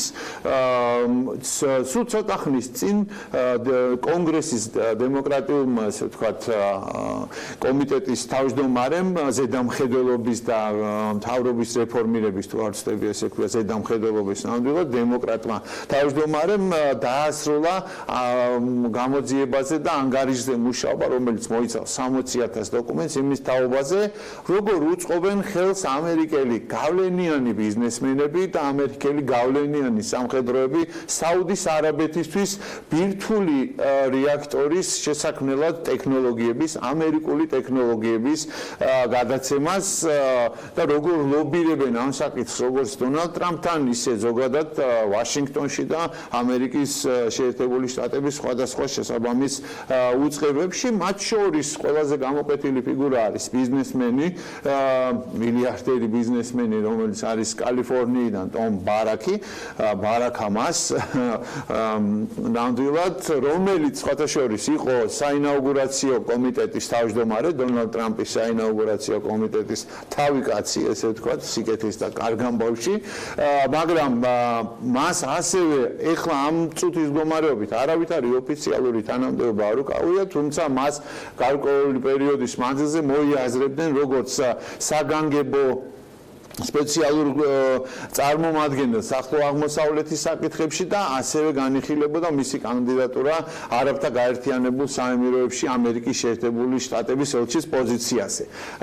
მას მხარს უჭერს და უმაგრებენ ზურგს ისეთი გავლენიანი გენერლები, რომელიც ამ დრომდე იყვნენ გავლენიანი, თუმცა ეხლა ნამდვილად ვერ არიან საუკეთესო ფორმაში, გენერალი მაიკლ ფლინი, რომელიც დადანაშაულებულია რუსეთთან დაკავშირებულ გამოძიების თაობაზე, FBI-ისთვის ცრუ ჩვენების მიცემაზე და ის ელოდება მის სასჯელს და ამ სასჯელის ასრულებას. სხვა გავლენიანი გენერლებიც იყვნენ ჩართული, რათა გადაეცათ მიეღოთ თანხმობა, რათა გადაეცათ საუდის არაბეთისთვის ბირთვული რეაქტორის შემუშავების ამერიკული ტექნოლოგიების. საითკენ მიდის ყველაფერი ეს? ჯერჯერობით ნავთობის საკმარისზე მეტი აქვს საუდის არაბეთს, არის ტოპ 3-ში ნავთობის მოპოვებლების, მაგრამ უბრალოდ რეალურად ეს შეიძლება ვივარაუდოთ, რომ ეს იყოს პირველი ნაბიჯი იქითკენ, რომ ამ ბირთვული რეაქტორიდან და მშვიდობიანი პროგრამიდან იმ შემთხვევაში, თუ კი ირანი მაინც არ მოიშლის თავისას და იმ შემთხვევაში, თუ კი ირანი მაინც გააგრძელებს ბირთვული იარაღის შემუშავებას, საუდის არაბეთს სწრაფად მიეცეს შესაძლებლობა, რომ შექმნას ასევე ბირთვული იარაღი. საუდის არაბეთი ამ მიმართულებით არასდროს არ მალავდა თავის ამბიციებს, უბრალოდ ის სტრატეგიულ მოკავშირეებთან თანამშრომლობით მიუყვებოდა იმ საერთო გზავნილს. ამ დროს ირანთან მიმართებაში მაინც ხელშესახები პროგრესი მიღწეული ვერ არის. 2 დღის უკან ვენაში შედგა შეხვედრა ბირთვული შეთანხმების მოქმედ წევრებს შორის ირანის წარმომადგენელთან, თუმცა ვერავით არ მიუხედავად იმისა, რომ კონსტრუქციულ ესე ვთქვათ დინებაში მიდიოდა ეს მოლაპარაკებები, არავითარ კონკრეტულ შეთანხმებაზე თუ რითი დაეხმარებიან ევროპის ქვეყნების წარმომადგენლები ირანს უახლოეს პერიოდში ამის თაობაზე საუბარი არ არის. ამ დროს ტანკერები ისევ დაკავებულია ორმუზის სრუტესთან დაკავშირებით ამერიკის შეერთებული შტატების იცით და შევახსენებ ჩვენს მაყურებელს, რომ გაცხადებული აქვს უკვე გადაწყვეტილება, რომ სპეციალური მისია წარგზავნოს, რომელიც უზრუნველყოს ტვირთების გადაადგილების უსაფრთხოებას. ამის თაობაზე ჯერ ბრიტანეთმაც განაცხადა, რომ ევროპული მისია უნდა იყოს მივლენილი. ბორის ჯონსონის მოსვლის შემდეგ მათ ჰქონდათ საუბარი მას და დონალდ ტრამპს და შეთანხმდა, რომ შეიძლება იყოს ერთობლივი მისია, უბრალოდ მათ ისინი მოიაზრებენ საფრანგეთს, გერმანიას. საფრანგეთის მხრიდან არის გარკვეული ინტერესი და მზადყოფნა, განსხვავებით მათგან გერმანია არ ფიქრობს და არ გეგმავს ამ საქმეში ჩართვას, იმიტომ რომ ოფიციალურ ბერლინს ოფიციალურად მიმართა სხვათა შორის უკვე ვაშინგტონმა ჩართვის თაობაზე მოთხოვნის წარგზავნით. ბერლინის მხრიდან ჯერჯერობით არის სრული იგნორირება, არის დუმილი მათი მხრიდან. ექსპერტები ამას ხსნიან იმით, რომ გერმანელები ფთხილობენ, რომ იმ შემთხვევაში თუ დონალდ ტრამპს გადაწყვეტილი აქვს რეალურად ვითარების ესკალაცია და შვენიერ დღეს აღმოჩნდება, რომ შეიძლება მოხდეს ორმუზის სრუტეში იქნება ეს თუ სხვაგან სადმე რეგიონში სამხედრო შეტაკება, გერმანია ავტომატურად შეიძლება იყოს ჩართული და თანამონაწილე ამ სამხედრო ოპერაციის, ამიტომ მათი დამოკიდებულებაც გასაგებია. რთულად წარმომედგენია ამ წუთის მდგომარეობით საფრანგეთის თანამონაწილეობაც, იმიტომ რომ მას მერე რაც საფრანგეთის პრეზიდენტმა დაუწესა, მიიღო გადაწყვეტილება ამერიკული ტექნოლოგიური კომპანიებისთვის დამატებითი გადასახადების დაწესების, ამერიკის შეერთებული შტატების პრეზიდენტმა დონალდ ტრამპმა იმ წამსვე მოახდინა რეაგირება და მან აღნიშნა, რომ მიუხედავად იმისა, რომ ის ღვინოს არ სვავს, მას ყოველთვის მიაჩნდა რომ ამერიკული ღვინოები უკეთესია ვიდრე ფრანგული ღვინოები და არაფერი აუცილებლობა არ არის რომ ფრანგული ღვინოების იყოს წარმოდგენილი. იყო კიდეც დასავლეთისაგან პასუხი და გაფრთხილება, მაგრამ ეხლა მინდა რომ ევროპასკენ გადავინასოთ უკან ძალიან ცუდად რო გვაქვს და აქციები იყო იქაც, ნუ შედარებით ხა სხვა ფორმით ვიდრე რუსეთში, მაგრამ ჰონკონგში რა ხდება იმ პროტესტის ფონზე, როცა მოსახლეობა კანონის გაუქმებას ითხოვს. ძალიან სწრაფად გეტყვით, რომ ჩართული არის ჩინეთი, ჩართული არის ჩინეთის ცენტრალური ხელისუფლება და წარმომადგენლობა უკვე იქ ძალიან სერიოზულად მოითხოვენ ამ აქციის მონაწილეების დასჯას.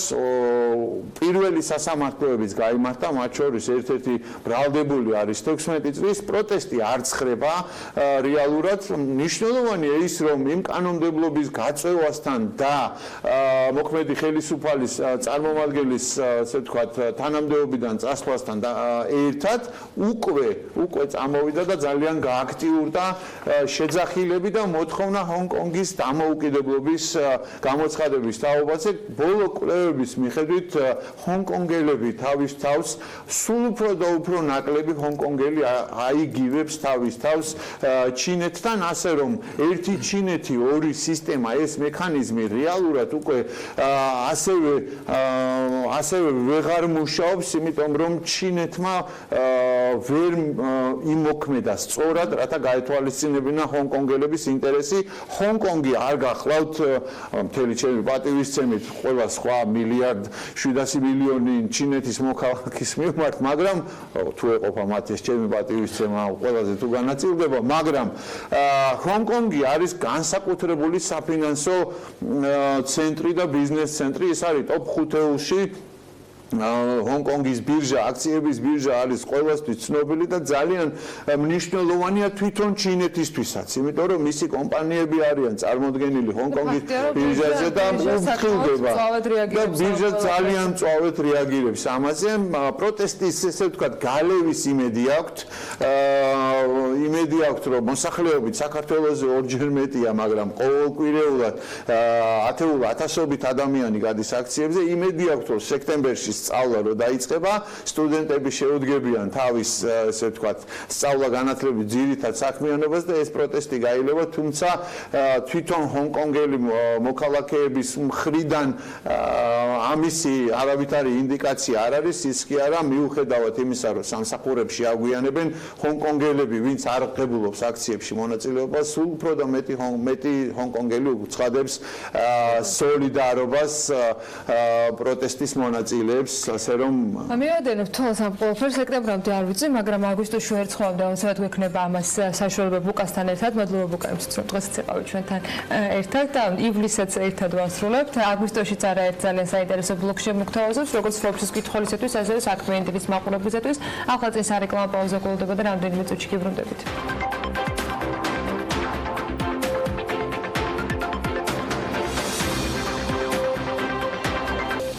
საქართველოს პოსტასა და ჯორჯიან ერვეის შორის ურთიერთთანამშრომლობის მემორანდუმი გაფორმდა. თანამშრომლობის ფარგლებში კომპანიებმა ახალი პროექტი ერთი ლარი და ერთი თეთრი დაიწყეს, რომელიც ადგილობრივ მწარმოებლებს საშუალებას მისცემს 1 კილოგრამით ერთი ლარად და ერთ თეთრად მსოფლიოს 17 ქვეყანაში გაგზავნონ. აღნიშნული ტარიფი მოიცავს სატერმინალო მომსახურებას და ავიაგადაზიდვის საპასუხოს. პროექტის მიზანია საქართველოში ავიაგადაზიდვების ბიზნესის განვითარება და ქართული პროდუქციის ექსპორტის ხელშეწყობა.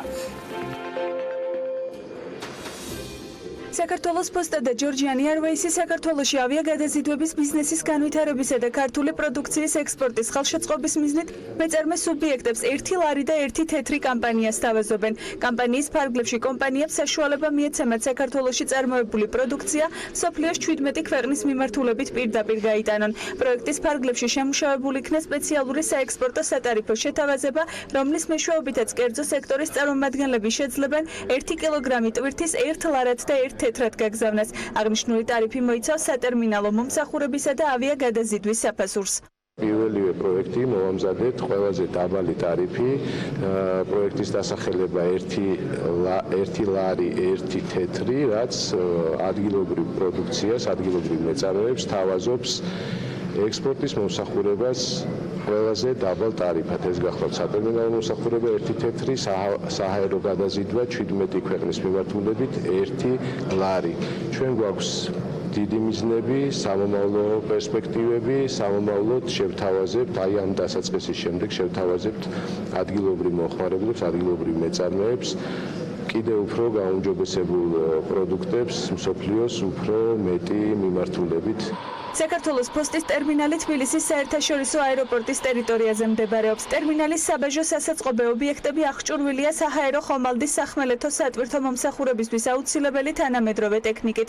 2018 წელს საქართველოს პოსტის ტერმინალმა 2,5 მილიონ ტონაზე მეტი ტვირთის ექსპორტი უზრუნველყო. ჩვენი პოტენციალების გაერთიანება, ერთიანი მიზნის მისაღწევად ამ მიმართულებით არის სტრატეგიულად მომგებიანი ორივესათვის. ჩვენი ორივე აქტივის გაერთიანება კარგო საჰაერო გადაზიდვების, ესე იგი ინფრასტრუქტურის ასაწყობად. ჩვენ Georgian Airways-ი ვანვითარებთ ამ მიმართულებას. ჩვენ ინვესტირებას ვახდენთ ამ მიმართულებაში.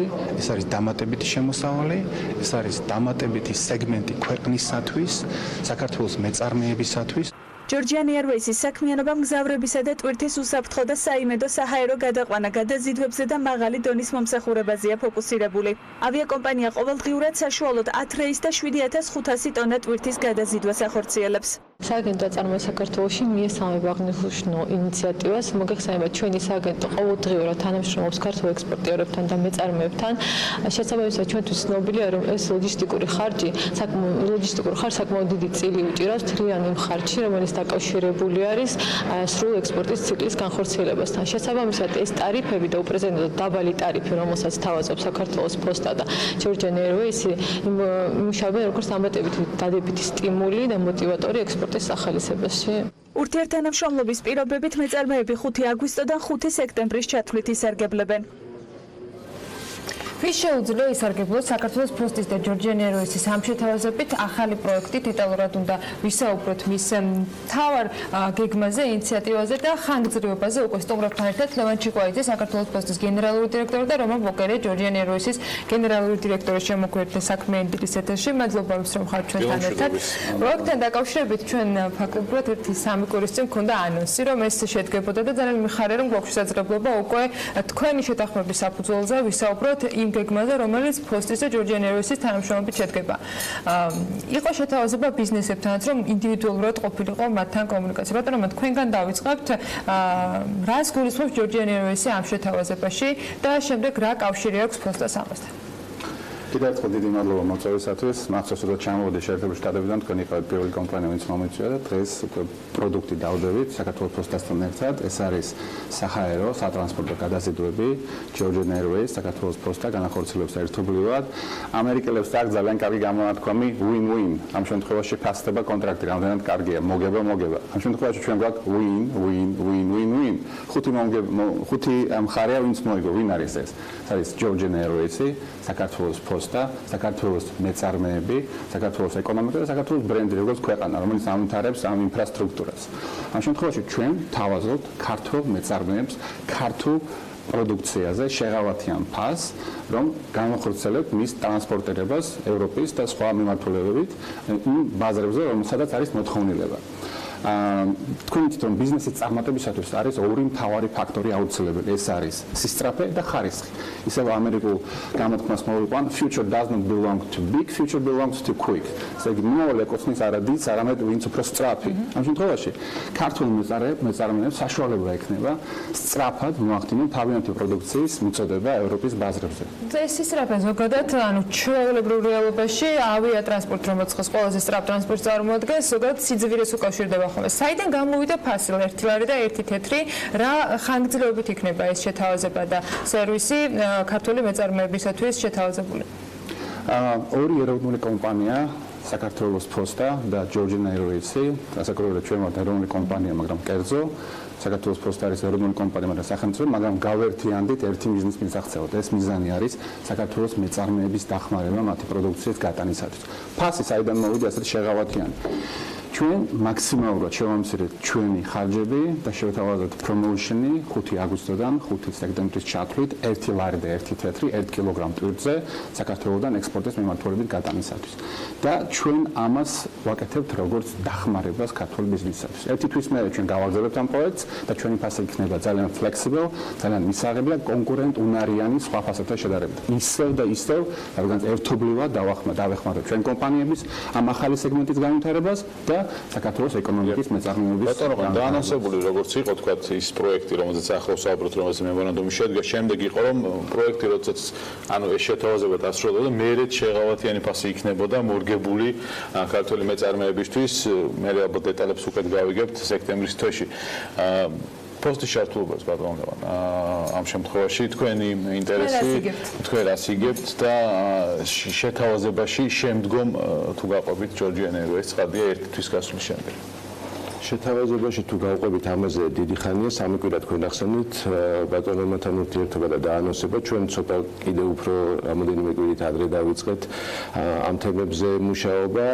ჩვენს მიერ გუშინ დემონსტრირებული, წარმოდგენილი, შეთავაზებული პროექტი ერთი თვის მანძილზე, რომელიც გაგრძელდება, გახლავთ დასაწყისი იმ თანამშრომლობისა, რომელსაც გუშინ ჩაეყარა საფუძველი. ჩვენ ვაერთიანებთ იმ რესურსს, რაც ამ ორ კომპანიაშია დაგროვილი, ვაერთიანებთ იმ ინფრასტრუქტურულ შესაძლებლობებს, რაც ამ კომპანიაში არსებობს. ეს არის საქართველოს პოსტის ტერმინალი, ეს გახლავთ ავიახომალდები და სრული ინფრასტრუქტურა, 17 ქვეყნის მიმართულებით ფრენები, მარტივი თემა არ გახლავთ და ეს არის პირდაპირ უნდა ყურადღება უნდა მივაქციოთ პირდაპირ, რაც საშუალებას გვაძლევს, რომ დაბალი ტარიფით შეთავაზება მეწარმისთვის, ამ შემთხვევაში მეწარმისთვის, თორე ეს გამოიყენება რა თქმა უნდა საფოსტო საქმიანობისთვისაც. ბატონო რომელმაც ამერიკაზე ისაუბრა, მე თქვენს წინა სტუდიაში ვიყავი და წინა სიუჟეტსაც უსმენდი და შედარებას აკეთებდით მაგალითებით ამერიკასა და რუსეთს შორის. რა თქმა უნდა არსებობს ასეთი პრაქტიკული მაგალითები, როგორც ავია ისტორიაში, ავიაკომპანიების ისტორიაში, ასევე საფოსტო ოპერატორებში მაგალითისთვის ამერიკის შეერთებულ შტატებმა გასულ წელს ამერიკის შეერთებული შტატების ეროვნულმა ოპერატორმა გასულ წელს 15 მილიარდი დახარჯა ავიაკომპანიებისთვის, ანუ 15 მილიარდი გადაუხადა საფოსტო გზავნილების გადაზიდვისთვის ავიაკომპანიებს.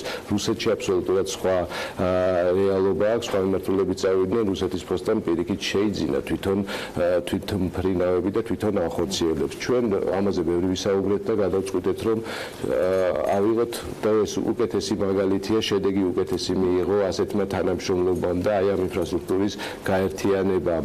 რა თქმა უნდა, ჩვენ ვერ შევედრებით 15 მილიარდიანი ბრუნვა აბსოლუტურად სხვა მასშტაბია, თუმცა სხვა მასშტაბია ადგილობრივი მეწარმის ნაწარმოები პროდუქციისთვისაც და დასახელებული ციფრები, გუშინ გაჟღერებული ციფრები ტონაში, რისი გადაზიდვის შესაძლებლობაც აქვს ამ ავიაკომპანიას, სრულად აკმაყოფილებს იმ მოთხოვნას, რაც დღეს საქართველოს ადგილობრივ მეწარმეს გააჩნია. აქედან გამომდინარე, რა თქმა უნდა, არ დაწყებულა ადგილობრივი მეწარმით ჩვენი ურთიერთობა, ეს კომპანიის ინტერესებისგან გამომდინარე შედგა ის შეთანხმება გრძელვადიანი პარტნიორობისთვის, რადგან ჩვენი მიზანი იყო მაქსიმალურად ამ გამოცდილების, მაღალკვალიფიციური კადრების და ინფრასტრუქტურის გაერთიანების შედეგად დაბალი ტარიფის მიღება, რაც დღეს პრობლემაა და უნდა ვაღიაროთ, რომ პრობლემაა ქვეყნიდან გამავალი კომერციული ტვირთი იქნება ეს თუ საფოსტო ძალიან ძვირი უჯდება მომხმარებელს. არის ავიაკომპანიები, ბევრია, არსებობს კონკურენცია, მაგრამ აქაც ტარიფები აბსოლუტურად შეუსაბამოა, შემიძლია დაგისახელოთ ერთი ავიაკომპანიის $1.50 და მეორე ავიაკომპანიის 75 ცენტი ერთი და იგივე მიმართულებით. ნუ მესმის, რომ ეს გამოწვეულია იმით, რომ რამოდენიმე კონექშენი უნდა გამოიყენოს იმ ადგილამდე მისასვლელად. ვიმეორებ, რომ პირდაპირი ფრენები ეს არის განსაზღვრელი ტარიფის შესამცირებლად. ამ მსჯელობისას, როდესაც ამ საკითხებზე მსჯელობდით, მაშინ მივედით იმ გადაწყვეტილებამდე, რომ პირველი დემონსტრირებისთვის იმისა, რომ ეს მომავალში იქნება სიკეთის მომტანი ადგილობრივი წარმოებისთვისაც პირველ ერთთვიანი აქციაზე პროექტის დასაწყისისთვის შევთანხმდით და შევთავაზეთ მეწარმეებს ალბათ უპრეცედენტოდ დაბალი ტარიფი მომსახურებისთვის. შემდგომი ტარიფებიც იქნება იმაზე გაცილებით უფრო დაბალი, ვიდრე დღეს არსებულია ბაზარზე. ამისი დიდი იმედი გვაქვს და მე დარწმუნებული ვარ ჩვენი ძალისხმევის გაერთიანებით ამ შედეგს აუცილებლად დავდებთ. ამ საწყის პერიოდზე ვთავაზობთ მეწარმეებს, რომ ისარგებლონ ამ ურთიერთობის დასაწყისით, გამოიყენონ ის ტერმინალი, რომელიც საქართველოს პოსტას გააჩნია და სრულად აკმაყოფილებს იმ საერთაშორისო ნორმებს, რაც მოთხოვნილია ავიაკომპანიების და საერთაშორისო რეგულაციების მიხედვით და გამოიყენონ ის ეროვნული ავიაკომპანია, რომელიც პირდაპირ რეისს ასრულებს 17 მიმართულებით. ის კვალიფიციური კადრები, რაც ამ ორ კომპანიაშია დღეს დასაქმებული და რა ცოდნას და გამოცდილებას დაგროვდა, საშუალებას გვაძლევს, რომ დავაანონსოთ, რომ მომავალშიც ჩვენი ტარიფი იქნება ყველაზე დაბალი ბაზარზე. რა მოცულობის მოთხოვნა შეიძლება ქონდეს დარწმუნებული, ამასაც მოიკვლევდით და გექნება წინასწარი მონაცემები. დღეს იმ ტარიფებით და იმ სხვა საერთაშორისო კომპანიებით დაახლოებით რა მოცულობის ტვირთი გადაიზიდება საჰაერო გზით და თქვენ რა ტვირთის მოზიდვას ფიქრობთ? ერთის მხრივ გადმოტანას თქვენს ნაწილში და მეორეს მხრივ ახალი შესაძლებლობის გამოყენებისათვის ბიზნესების ინტერესს. დაახლოებით გათვლა თუ გაქვთ რა დატვირთვით იმუშავებს კარგოს პროექტი? თითოეულ ერთი მიმართულებით ფრენაზე გახლავთ ტონამდე თავისუფალი სივრცე, რომელიც 17 მიმართულებით ფრენისთვის საკმაოდ მაღალი რაოდენობის გამოდის და ფიქრობთ, რომ ღმერთს მართლაც რომ სრულად იქნას ათვისებული, ძალიან გაგვეხარდება ორივე კომპანიას ალბათ. თქვენს რომ ადგილობრივი პროდუქცია მზადდებოდეს იმ რაოდენობით, რომ აი ამ მოცულობით გავიდეს ქვეყნიდან. მე ნამდვილად აველოდები ამ მოცულობის სრულად შევსებას, მაგრამ ეს პირველი ნათიჯებია, დავაკვირდებით. თქვენ ბლანეთ შევისწავლეთ, სასაკუთრებო შევისწავლეთ, საერთო ექსპორტ-იმპორტის მიმართულებით ექსპორტი საქართველოსგან გადის 53,000 ტონამდე, ეს არის რეექსპორტიც, ექსპორტიც ყველა მიმართულებით. ამ შემთხვევაში წლიურად, ამ შემთხვევაში რაც შეეხება საჰაერო ექსპორტის მოცულობას, ეს არის 7600 ტონა წელიწადში, რაც არის ექსპორტი.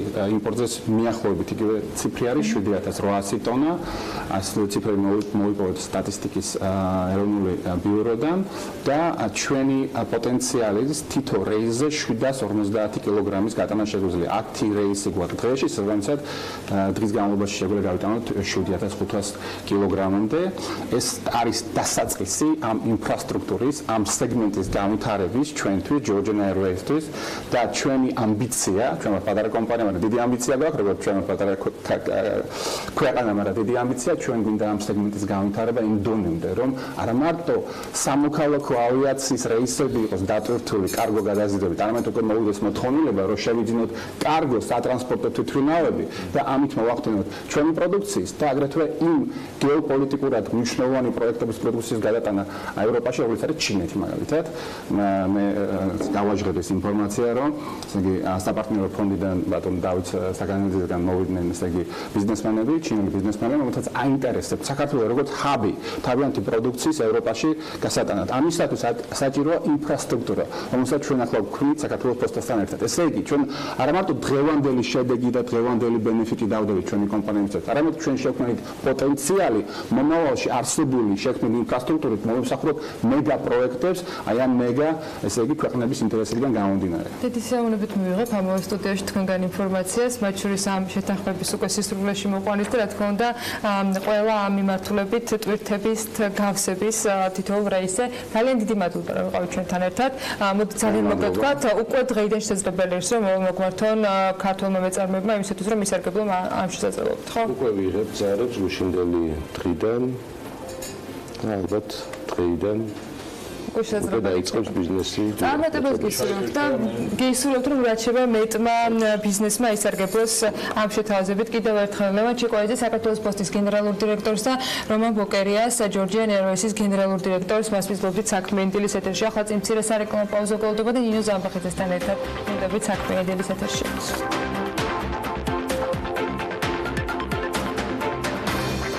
ეს ეთერში ნინო ზამბახიძის დროა, საქართველოს ფერმერთა ასოციაციის თავმჯდომარე დღეს კიდევ ერთ ძალიან საინტერესო რესპონდენტს გაგვაცნობს მეღვინე სოფელ ტვიშიდან და ამ ორი დეტალით მგონი ყო ყველაფერი ნათქვამია. მარტო ქალი ლეჩხუმიდან და თან მეღვინე მიანდა ჩხეტიანია საქმიანი დილის სტუდიაში. ნინო დილამშვიდობისა. დილამშვიდობისა, ანა, ბექა მივესალმებით ჩვენ მაყურებელს.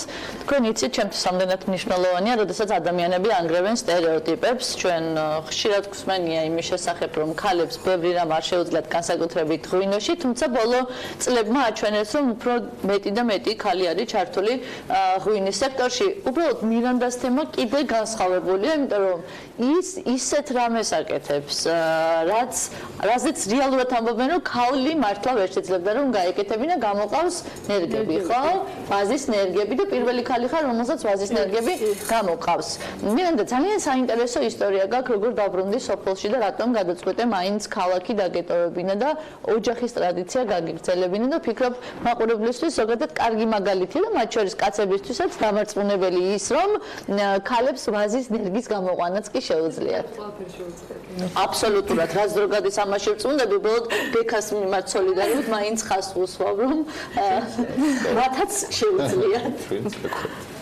მოგესალმებით პირველ რიგში, მადლობას მოგახსენებთ მოწვევისათვის. რა ვიცი, ალბათ ეს ყველაფერი გამოწვეული იყო იქედან, რომ აი ოჯახს ტრადიციად მოსდებდა და ბაბუაჩემი დამსახურებული აგრონომი იყო. და ალბათ რავი, სიყვარული, ვაზის სიყვარული და საერთოდ სოფლის სიყვარულმა გადამაწყვეტინა ის, რომ გამეკეთებინა, თავიდან მქონდა ბაბუაჩემის დარგული ძველი ვაზი და მე უკვე აი 2013-2014 წლებში, როცა ეს სანერგე მეურნეობა ჩამოყალიბდა ჩვენ სოფელში, რავი, მგონი პირველი ვიყავი, ვინც მივედი და სამუშაო დავიწყე, ხარ რავი, რაც შემეძლო იმის მიხედვით. მე თანდათან აი დამყნებაც ვისწავლე ვაზის და ეხლა დამყნებაც შემიძლია მცირე რაოდენობით თავისთავად, მაგრამ ერთსაც ვანამყნებ უკვე ჩემი ხელით. მიწაზეც გადამაქვს და ყველა ოპერაციას ვატარებ. შეიძლება ითქვას, რომ აი ვენახის უფრო ვიცი, ვიდრე ღვინის. ღვინის სფეროში აი ბოლოს ჩავერთე და კიდე სწავლის პროცესში ვარ. ეხლა ვენახი. პროფესია აგრონომია იყო თუ შეიცვალა პროფესია? პროფესია საშუალო სკოლა მაქვს დამთავრებული, მას შემდეგ პროფესია არა. და ეხლა შინამეურნეობა როგორ არის? აგროტურიზმიც განვითარებული, ვაზის ნერგიც გამოყავს და შემდეგ ყიდი ამ ნერგს თუ აი ზოგადად როგორ ოპერირებ როგორც ბიზნესი, იმიტომ რომ ვიცი რომ მარტო ცხოვრობ სოფელში. კი, მარტო ცხოვრობ. ბებიაც გარდაიცვალა. ბებია გარდაიცვალა უკვე.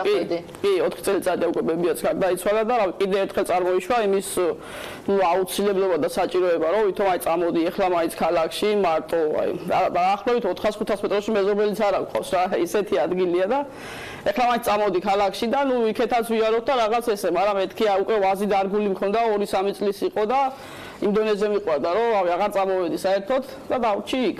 თქვენ მცირემიწიანი რამდენ ჰექტარზე გაქვთ გაშენებული? ჰექტარით დაახლოებით სადღაც 7000 მეტროზე. ჩვენთან აი არის ისეთი ფართობებია, რომ ესე დიდი ფართობები არავის არ აქვს. და რა სახის ღვინოს აწარმოებთ? ტვიშის ცოლიკოური. ტვიშის ცოლიკოური. და სარეალიზაციო ბაზარი როგორ გაქვთ და მაინტერესებს მიიღებული გაქვთ თუ რა რაიმე პროექტში მონაწილეობა და გაქვთ თუ რა დაფინანსება თუ მხოლოდ თქვენი ენთუზიაზმით და ხარჯებით? შეჯერობით მხოლოდ ჩემი ენთუზიაზმით, რა ვიცი, მონდომებით ვაკეთებ ყველაფერს, რასაც იმავშვები და ეხლა მაქვს ამ წუთას საქართველოს ფერმერთა ასოციაციის მის ხელმძღვანელობით არის გაეროს ქალთა ეკონომიური გაძლიერების პროგრამა არის, იქ მაქვს მონაწილეობა მიღებული და გასულ წელს მქონდა აწარმოები საქართველოში დაწერილი პროექტი და რატომღაც ვარი მივიღე. ძირითადი მიმართულება მქონდა მარნის აღჭურვილობა, რაც აი აუცილებელი არის ეხლა თავისთავად ღვინის ჭურჭლის პრობლემა მქონდა ძირითადი და ეს მეწერა და აი მცირეოდენი მეწერა საოჯახო სასტუმროს ინვენტარი. და რავი ესე მითხეს რომ ორივე ერთად მოგეწერაო, აქედან გამომდინარე რომ მოგივიდათო უარი. ანუ ჯობდა ერთი ვიწრო. ჯობდა ერთი მიმართულებაო აგებუთო და ერთი მით აგეწერა. რა ტიპის ღვინოს აკეთებს? არ ქვევრის ღვინო თუ? კი, აი ვაწარმოებ ქვევრის ღვინოსაც და მაქვს ქვევრის გარეშეც.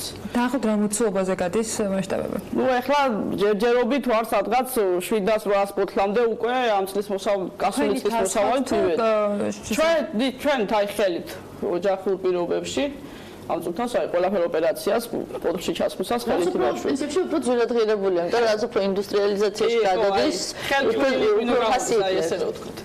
სატყიდით ამ ღვინოს? აი ამ წუთას მაქვს ზეღვინოში, თბილისში, მაღაზია ზეღვინოში. ეხლა შევიტანე კიდე, აი ღვინის ბარის სტილი არის ფიროსმანის დუქანი. ესეთი ის არის. იყიდება, ანუ ნუ ეხლა უკვე ეხლა პოპულარიზაცია. ეხლა ვიწყდი. რა ფასი აქვს ღვინოს, ანუ რა საფასო სეგმენტში გადის თქვენ? საფასო 50 ლარის ფარგლებში მე მყევს ეს. ბოთლი? ნუ ერთ-ერთი წვიროთ ღირებული, იმიტომ რომ იქნება გამომდინარე, რომ აი თვიში მიკროზონა არის და აი ჩვენთან აი ყურძენიც სხვასთან შედარებით ძალიან ისეთი სტაბილური 5 ლარი არის. ეხლა ამ წუთას გასულ შემოდგომაზე ესე იყო და ეხლა კიდე ამბობენ, რომ კიდე მოიმატებსო შემოდგომისთვის და აქედან გამომდინარე თან ცოტა რაოდენობით მოდის. ბას აყნობთ, ვენახს უვლით, ღვინოს წურავთ, ღვინოს ასხამთ ბოთლებში და ყიდით. ამ ყოფილს მარტო თქვენ ეკეთებთ? ეხლა ოჯახის წევრებიც მეხვარებიან, რა თქმა უნდა. ხა ეს რო თქვა რომ ყველაფერს აი სულ მარტო ეს ვინ არის ოჯახის წევრები? მშობლები და ძმა. მაგრამ მარტო ცხოვრობთ. კი, ძირითადად აი ვარ მარტო და ეხლა თქვა 10 დღეში ერთხელ ან თვეში ერთხელ ან შეიძლება მეტი ახლა მალეც ან მეტი გვიან ესე თავისთავად დადიან მშობლებისაც. ძირითადად მაინც მარტო აკეთებს, უბრალოდ რაც ოჯახური ის არის, რომ აი ყველა ერთად აკეთებს. აი გაუწევს 10 დღეს. ძირითადად ვარ მარტო. და ესეთი შეკითხვა მაქვს, რას ფიქრობთ, რა გამოწვევა აქვს სოფლის მეურნეობას და რას ფიქრობთ, რა უნდა გაკეთდეს მეწარმე ქალების ხელშეწყობისთვის? პროექტების ნაწილში იქნება ეს, ინფრასტრუქტურის ნაწილში იქნება, იმიტომ რომ დღეს ცოტა რთული მდგომარეობა გვაქვს, იქიდან გამომდინარე, რომ ბევრი ხელმისაწვდომი რესურსი განსაკუთრებით ქალებისთვის არ არის. თქვენ შემთხვევაში როგორ არის? რას ფიქრობთ, რომ აი რა რომ მოგვარდეს, როგორ უფრო განავითარებთ თქვენ ბიზნესს? ხაი, პირველ რიგში მინდა აღვნიშნო, რომ ლეჩხუმი რავი, რაღაცნაირად ეხლა ეს ბოლო 1 წელიწადი შეიძლება ცოტა რაღაც გამოიღვიძაო, ესე რომ ვთქვა. თორე ძალიან აი მივიწყებული და თითქმის აი უპატრონოდ მიტოვებული ვით იყო. ახლა ამ წუთასაც ქუთაისთან დამაკავშირებელი გზა ჩვენი არის 45 კილომეტრიანი მაგისტრალი არის და აქედან 20 კილომეტრი, ნუ ისეთი გზა არის, რომ ტურისტს და აი მომსვლელს და უცხოს კი და თვითონ ჩვენ გვეზარება გადაადგილება, ნუ ისეთი დამყვლელი და 2 საათი უნდები ფაქტიურად 45 კილომეტრის გავლას. ალბათ პირველი რაც არის ის არის, რომ ინფრასტრუქტურა, აი გზი ჩვენ ახლა ძალიან დიდი პრობლემა გვაქვს გზის. და ხა იმის იქეთ მით უმეტეს ახლა როცა დამწყები მეწარმე ხარ და აი თუნდაც აი რაიმე პროექტი მცირეოდენი დახმარებაც კი ალბათ ძალიან დიდი სტიმულის მომცემია და ნუ ძალიან გადაგვინაბიჯია. კომლი დაახლოებით არის 200 კომლამდე, მაგრამ ეხლა ამ ეტაპზე უკვე აი სანახევროდ და მეტიც არის დაკეტილი ძირითადად. მიგრაცია არის ძალიან კი აი საფხულზე თუ ამოვლენ რაღაც ცოტა ხნით. ნუ ეხლა ძირითადად ვიცხოვრობ და იყო ასაკიანი ხალხი და ეხლა თავისთავად მოხუცებულები ნელ-ნელა მიდიან და ახალგაზრდები კიდე ეზარებათ სოფელში დაბრუნება და ნუ მიგრაციას რაც განვიცდით ძალიან დიდი პრობლემა არის მიგრაციას ერთ-ერთი. და ტურიზმი არის მაინც, აი მიუხედავად იმისა, მე ხშირად მსმენია და ისეთ გზებზე მივლია, მე თვითონ რო ჩამოსულ ვარ, მიფიქრე რომ მეტი ვერასდროს იქ ვეღარ წავიდოდი ფიზიკურად, იმიტომ რომ აი მართლა დავინგერი გზაზე. და ვთქვათ რომ ტურისტები მოდიან. თქვენთან როგორ არის? მოდიან მაინც ტურისტები, მიუხედავად აი ესეთი მძიმე გზისა, სათავგადასავლო ტურიზმს უფრო ვეძახები, მაგას იმ გზაზე რომ გაივლი მგონია რომ ძალიან მაგარი ხარ. კი, აი მცირე ახლა ძალიან ისე აი მასშტაბური რაოდენობით არა, მაგრამ მცირე რაოდენობით არიან ტურისტებიც. და ნელ-ნელა ეხლა დასარჩენი რამდენად არის? დასარჩენი ახლა არის ერთ-ორ ადგილზე, აი სოფელში, იქაც ელემენტარული პირობები, აი რაიმე ისეთი განსაკუთრებული არა. მაგრამ თქვენ თვლით რომ ეს აგროტურიზმისთვის ძალიან კარგი ნიშა არის, სადაც შეიძლება ეგ ძალიან კარგია და რა ვიცი მე სამომავლოდ იმასაც ვგეგმავ რომ აი მცირე რაღაც საოჯახო სასტუმრო სტილში გავაკეთო აი სახლი ჩემი და დაახლოებით აი 4-5 ადამიანი მაინც მოსასვენებელი მექნეს რომ აი ჩემთან მოსული მქონდა შარშან ზაფხულზე ისეთი შემთხვევაც რომ იმ ტურისტი იყო მოსული და დარჩენაც უნდოდა, მაგრამ იქიდან გამომდინარე რომ პირობებს ვერ უქმნი, იძულებული ხდება წავიდეს. და ძალიან რთული არ არის ერთი დღით ჩადი და დაბრუნდი უკან? რთული კი არის ახლა, მაგრამ აი ტურისტებს ეხა ისეთი ვინც არის რომ ძალიან აინტერესებს და რაღაც ზოგი კიდე იმასაც ამბობს, რომ აი უფრო სათავგადასავლო არის ეს ჩვენთვის, რომ თუნდაც ის ცუდი გზაც და აი ბუნება, აი ჩვენთან ხო აი ველური ბუნება. კარგად გაშლის და კი, აი ყველაზე უფრო ჩვენთან რაც უყვირს და რაც აინტერესებს ტურისტს არის ველური ბუნება.